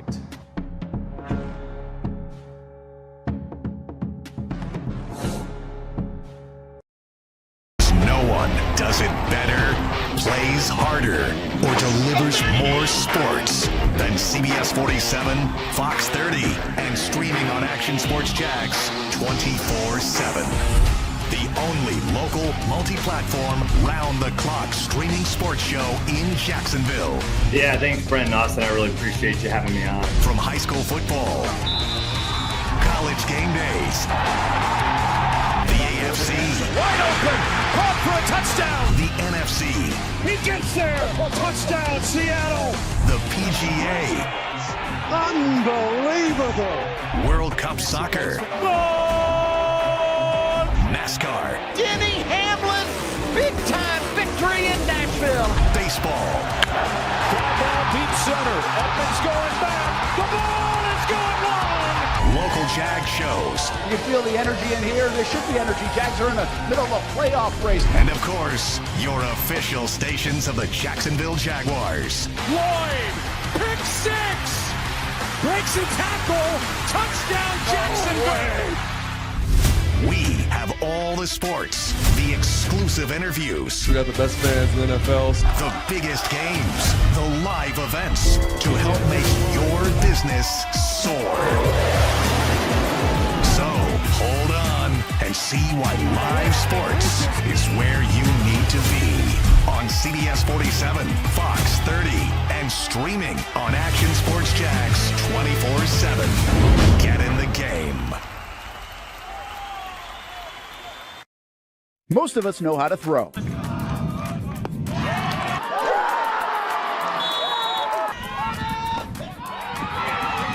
But you need to know what to throw. I'm not talking about footballs, baseballs, softballs. We're talking about those items you need to recycle. Republic Services explains it easy. Recycling simplified. 1. Know what to throw. When in doubt, throw it out. 2. Empty, clean, and dry those materials.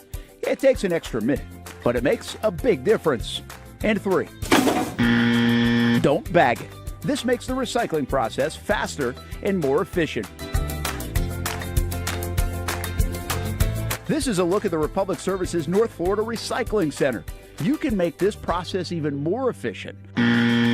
By utilizing those 3 steps, Republic Services can help you become a better recycler in your home. Learn more at recyclingsimplified.com. What a throw! Touchdown, Jaguars! We're coming for you. They're going to get him on the ground, and that's going to end the ball game. We showed no mercy. Lawrence looking deep in the end zone. Touchdown! Duval! ETN is going to take it all the way! Right here on CBS 47. CBS 47. Right here. Your official station of the Jacksonville Jaguars. And the Jaguars strike first. Go Jags. It can be a silent killer, but awareness is getting louder. Blood clots take more lives each year than car crashes. And just like driving, you have to be defensive. A few easy ways to protect yourself or someone you love are to learn your Caprini risk score and ask your doctor about your blood clot prevention plan. Emily's Promise is a local nonprofit named for Emily Atkins, a young woman from Fernandina Beach who died after a preventable blood clot following a broken ankle. Her legacy is now driving change across Florida. The Emily Atkins Family Protection Act strengthens how hospitals screen for clot risks and train staff to recognize warning signs. Blood clots can affect anyone, including athletes, and the signs can be easy to miss. So be aware, be defensive, and help beat a silent killer with loud attention to risk factors and symptoms. Learn more at emilypromises.com. That's emilypromises.com.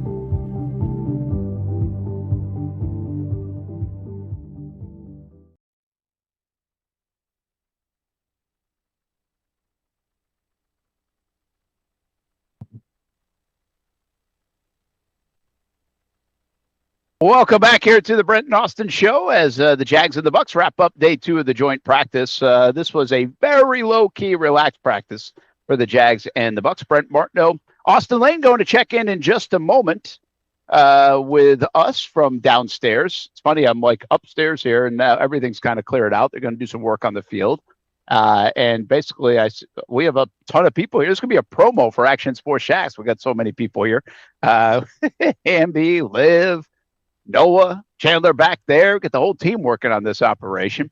And meanwhile, Chandler and I feel like we've been putting a Scottish twister the entire show, thanks to some internet popping in and out. But overall, happy to have you along here on the Wednesday edition of the Brent and Austen Show, live from Jaguars practice. And, well, let's try it. Let's try it, Chandler. Let's see what we got with Austen. If he's in, there he is. I don't know if I hear his audio, so hopefully that is ready to roll. I was concerned about that. Yeah. Gosh, I should have told you that before. I knew I couldn't hear him. I usually can hear people in before I let them on, and I couldn't hear him. So either you got to turn your mic on or him or I'll just try to refresh your mic for you if you have something on your screen. Chandler. There we go. There it is. Yep. A little refresh always works. When in doubt, refresh. Kind of like when in doubt, turn the plug. We're about ready to pull the plug on this show on occasion today. He looks fantastic. He's ready to roll. What can you tell us new from then the last time we talked to you? It was pretty low-key practice overall, Austen. Yeah, walkthrough periods were off the chain, Brent. It was really wild. I literally spent the past probably 30 minutes trying to govern the sidelines in terms of people getting in the way of like the time, like the clock, the play clock. Yeah. So I kind of took it within myself to kind of monitor that to help, like the PR people out. So they appreciated that. I had to threaten Hamby 3 times, and I said, if it happens again, I'm getting out the stun gun.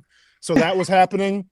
There was more walkthrough, which was, I caught up. I was supposed to meet with Anton Harrison, and they threw an audible at me at the last second, so I got to talk to CJ Williams. So nothing like getting to have an interview with 1 minute of prep work. But hey, Brent, you know what we did? Hey, you know what we did? We found a way, and it was a great interview. Yeah. So can't wait. Yeah, so I'm proud of that. We got into video games a little bit, so you'll appreciate. But no, I mean, honestly, the last hour was more of just kind of like the mental aspect, right? I think they felt like they got some really great work in the first part of practice. Obviously, coupled with yesterday's practice, which was physical, the Jaguars really came out and I think established dominance. So this was a little more of pulling the reins back a little bit, and then obviously tomorrow, it'll be on Friday. Then you'll be looking at probably the 2s and 3s going. Looks like we just have you, Austen, right now, Brent. Yep. We got Brent back. We got Brent back. Okay. Maybe. Yeah, it's really wild. There's only like a different kind of app that would allow interviews to happen with the video. Maybe you could use it in an office or something like that. I don't want to say anything, but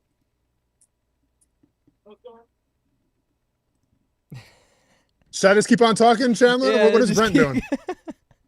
I mean, what is this? What are we doing here? It's an effing disaster. That's what it freaking is. Okay. I'm about to swear a lot. Okay. Let's about decisions. I didn't need to be at this practice. I could be back in the studio. That's what's really bothering me right now. Can they give me a heads up that this was going to be a walkthrough practice? I love being out here, but it's like I could have avoided a lot of these problems in Chandler too. So yeah. I have no idea. There's nobody here. I don't understand what's happening right now. There's nobody here to interfere with the Wi-Fi that we are on. I'm on 2 different Wi-Fis if I want to be. In fact, I got Starlink set up. I never have Starlink set up, but I was going to try it today, and we still keep getting knocked out all the time. What the hell is going on up here on the Brent Austen Show and on my computer or back at Action News Jacks? I have no idea, but I'm pissed. Dude wants to spend $500 on a Pac-Man machine, but won't spend $5 a month for Zoom. I mean, I don't know, man. Maybe he starts to ask where your priorities are a little bit. But hey, Ninja, yes. we'll keep it up. That's funny you brought that up because actually today was going to be the day we tried the Zoom instead. But then I knew I had Coach Jenkins coming in, and I didn't know how that would interact. But yeah, we're prepping for a change. That is a good Zoom commercial. I'm going to kick this freaking table over the thing or throw my computer. Watch out. Look out down below. Something might be coming. Yeah. I mean, Brent, maybe if you got a splurge for like the $10 premium Zoom package to help our audio out and everything, that would be great. But I mean, if you need help with that, I can go halfsies with you. I mean, I don't know if times are tough. Yeah. Paying the damn kids too much, I guess. I can't afford it. I guess so, man. I guess so. All right, let me do this. Let me be forward because if this happened, we got about 7 minutes to get through. Let's see if old internet, if she'll be friendly to us today. But listen, camp's basically like broken, right? Camp's done, and so give me like just something jumps to your mind. I know putting you on the spot. We'll talk more about it tomorrow in the next couple of days and in the next couple of weeks. What do you like about the Jacksonville Jaguars right now? Going into the week 1 against the Browns. Yeah, so I think it's kind of the same things on offense and defense of what I like and what I've seen and kind of what I know. I like the wrinkles, and I like that they're not just going to stick to one identity, I feel like. Now, I'm not really sure what Cleveland's bringing to the table in terms of where their strength's going to be. In the past, they've always had a pretty solid defense, pretty good defensive line. Secondary's always kind of been top-notch as well. I would think that you're going to try to run the ball on them a little more just to kind of start the season off, especially first game of the season. Don't want to make mistakes in the pass game, but I like how the Jacksonville Jaguars can beat you in a myriad of ways, whether that's on offense or defense. You're talking about offense, okay, 11 personnel. Let's get 3 wide receivers out there. See what that looks like. Maybe 12 personnel, run the football a little more, or 13 personnel because you have 3 tight ends now that are capable, I feel like, of making that difference. And then on defense, Brent, it's the same thing, right? I think the safety position right now hasn't really sorted itself out yet. I'm not ready to say Jalen Husky's going to be that third safety or Caleb Ransaw. But I like what we're seeing in terms of you got guys standing up, you got linemen drop back into coverage every once in a while, not too much, but every once in a while. And then you got, cornerbacks blitzing, you got safeties blitzing, you got linebackers blitzing. Like, that's where this team's going to shine. It's about confusion, and it's about different types of looks.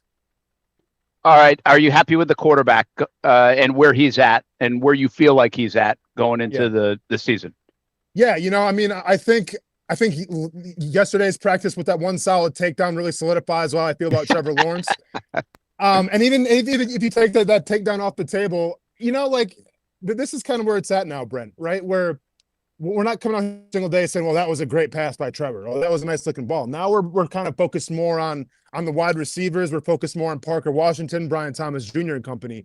And that's a good problem to have. Like, once you've established yourself as a franchise quarterback, we don't nitpick everything that you do. Like, you're going to have good days and bad days. But I will say, for as much as we've been saying, wow, Parker Washington, that was a great catch. Brian Thomas Jr., great catch. Travis Hunter. Well, who's throwing the football? It's Trevor Lawrence. So I think Trevor's looked, exactly where he needs to be so far. And I think that's going to carry over to week number 1 against the Cleveland Browns. All right. What concerns you? Do you have a mountain of concerns? Do you have a main concern? Give a couple weeks away. Where are you at? So my main concern right now is on the offensive side of the ball and what their identity really wants to be. Like, I can sit here and say, bring out 11 personnel, 12 personnel and everything, keep people guessing. But Liam Cohen's made it abundantly clear this summer, and also when he first got here, what the plan's going to be. Like, they're going to run the football. And based off of what we've seen so far, and obviously the sample, we can't really get a good feel for it in the preseason game because starting running backs aren't playing, starting offensive line that's not playing. So I really don't know, Brent, where this run game is going to be. Like, well, we can sit here and say, okay, well, Tootin looked good at this practice, right? Chris Rodriguez is running hard. That's fine. But when you have live reps with real tackling, that's different. So my biggest concern probably is just not knowing where this run game is going to fit in. I was thinking of this yesterday a little bit. The Jags, we've talked about it. This is breaking news. But I just feel like I thought about it again, that both times the Jags have been good in the last decade, They followed up with a fast start. They kept the momentum going. Like, I'm not a big believer. I don't think anybody around the National Football League is a big believer in, hey, one season goes into the next. It's a clean slate. Everybody preaches that. But oddly enough, even though those seasons would eventually flop, the Jaguars have gotten off to good starts following their successful years. 3-1 in 2018 before the injuries and the Bortles stuff kind of fell apart. 2023, I forget exactly what they were in like the first 4 or 5 games. In fact, that might have been, did they go actually like 1-2 and then win 5 straight? I think that might have been different. Oh, was that 2022? Damn it, I can't remember. But the bottom line is they got off to an 8-3 start. So, like, do you feel that's coming again? Like, is that just going to continue? And now the question we'll ask in September and October and November is, hey, now can they finish? Like, can they finally finish? Can they put 2 years together? Or do you like, well, wait a minute, this might start a little bit different because of the schedule, because they're still trying to find themselves. They're trying to figure out how to replace Achane and Lloyd. How do you feel about the outset of the season overall, given the schedule and given what this team has come off and now the continuity? Yeah, I mean, listen, I feel good about it just because, I get you have to replace Achane, you got to replace Devin Lloyd, but like, I think the scheme is going to make up for those 2 guys, right? I think another year in both systems on the offensive side of the ball and defensive side of the ball are only going to help you out there. Now, my expectations are, can they start out 8-3? I mean, they do have a hard schedule to start the season off with, set aside from the first game of the season. And where I'm sitting right now, unless we want to do like a game-by-game breakdown, I'm just worried about the Cleveland Browns right now, honestly. And I kind of spoke about this a little bit in terms of Jaguars happy hour.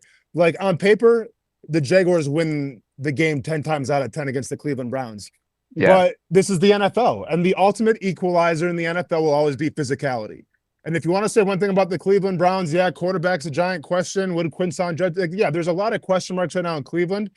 But something that you can't deny is they're usually a pretty good physical football team, right? So that can be an equalizer. So, like, that's what I'll be watching for week 1 against the Cleveland Browns is, can Jacksonville match that physicality? Because if they can, they have the talent to win that game easily, right? It's just a matter of fact of, is Cleveland going to come out, pissed off, maybe being the underdog and everything, and kind of over physical the Jacksonville Jaguars? Then you might be in a problem a little bit. So, yeah, just a final thought, and I'll let you get out of here because I can't wait to get out of here. The question that you have, like questions that you have in general, like the good teams, we don't do that. We don't care how good the schedule is, how tough the schedule is. The Patriots when they're good, the Chiefs when they're good. Seattle right now is the Super Bowl champ. I mean, sure, you can say the schedule is hard or whatever, but the bottom line is it doesn't matter. Line them up. We're good enough to beat you. We're not there yet with the Jags. Is that fair to say? We're just not sure yet if they're in that category. In terms of beating anybody? Well, they can beat anybody, but I'm just saying, like, we still will look at the schedule like, oh, that could be tough. Like, that one's could be, that could be hard. That could be hard. I don't think they're doing that in Seattle as Super Bowl chance. They're just like, bring it on, baby. We're better than you. No, for sure. I mean, I hear you, Brent, but like at the same time, they're in the division with like the Rams and the 49ers. Like, I think there's got to be some conversation in Seattle thinking like, yeah, we won the Super Bowl. Yeah, we won our Super Bowl. We lost our Super Bowl MVP, I think, in Kenneth Walker. And then we got to play the 49ers twice and the Rams twice. Like, yeah, I mean, there's obviously confidence when you win a Super Bowl, and there's confidence when you win 13 games in a season like the Jacksonville Jaguars did. But it's the NFL. Like, every year is going to be different. And, if you want to talk about scar tissue a little bit, we can go back to whatever 2018 when expectations were, okay, this team's going to the Super Bowl after 17, right? How can they not? They get off to a hot start and everything, and then they falter after, I think, what was it, the Patriots game they started to falter a little bit, or was it the Jets game? After the Jets. I think after the Jets, yeah. Yeah, so every season's different. Like, do I believe in Liam Cohen? Absolutely. Do I believe in the leaders in the locker room? Absolutely. And that could be all just trying to, remain positive and sunshine and rainbows, but we're going to have to see it week 1. And guess what? Week 1 isn't going to be the indicator. To me, it's going to be week 2 and week 3, which will really be the indicators to tell what kind of team you got. Yeah, absolutely. All right, Matt, get out of here. We'll see you back in the studio tomorrow, thankfully. Sounds good, man. And Ninja, it's been fun. R.I.P. Put you next to Dolly Parton. We'll see you. What is that? All right. It's time to get out of here. On the road, by the way, presented by Nimnick Buick GMC. Check out nimnickbuickgmc.com.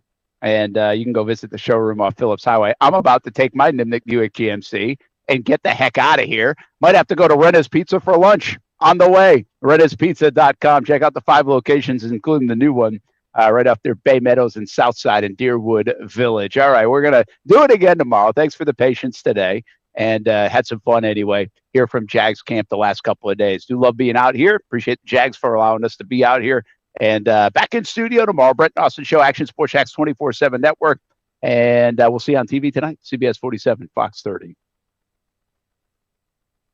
Baker's Sports. It's a hometown business filled with hometown people trying to make you feel right at home. Chris Conley, Jacksonville University. Walker Wright, class of 2018, West Nassau High School. Michael Young, Fletcher High School. Baker's Sports started in a grassroots way and now outfits much of the Southeast. Samuel Coffrin, Paxton School for Advanced Studies. High school sports, travel sports, youth sports of all kinds. They are a one-stop shop carrying Nike, Adidas, Under Armour brands, and more. Vincent Caldes, Oakleaf High School. Tony Mazzio, Stanwood High School, class of 2002. Whether it's sports teams on the field or it's your team in the workplace, like our Action Sports Jacks team, and community events like the Dream 18 Golf Tournament, and many others. Cole Tilley, Hilliard High School. Reagan Webb, Eagles View Academy. Look good, feel good, play good with Baker Sports. Custom sports apparel since 1997. Shop with the hometown team at bakersport.com.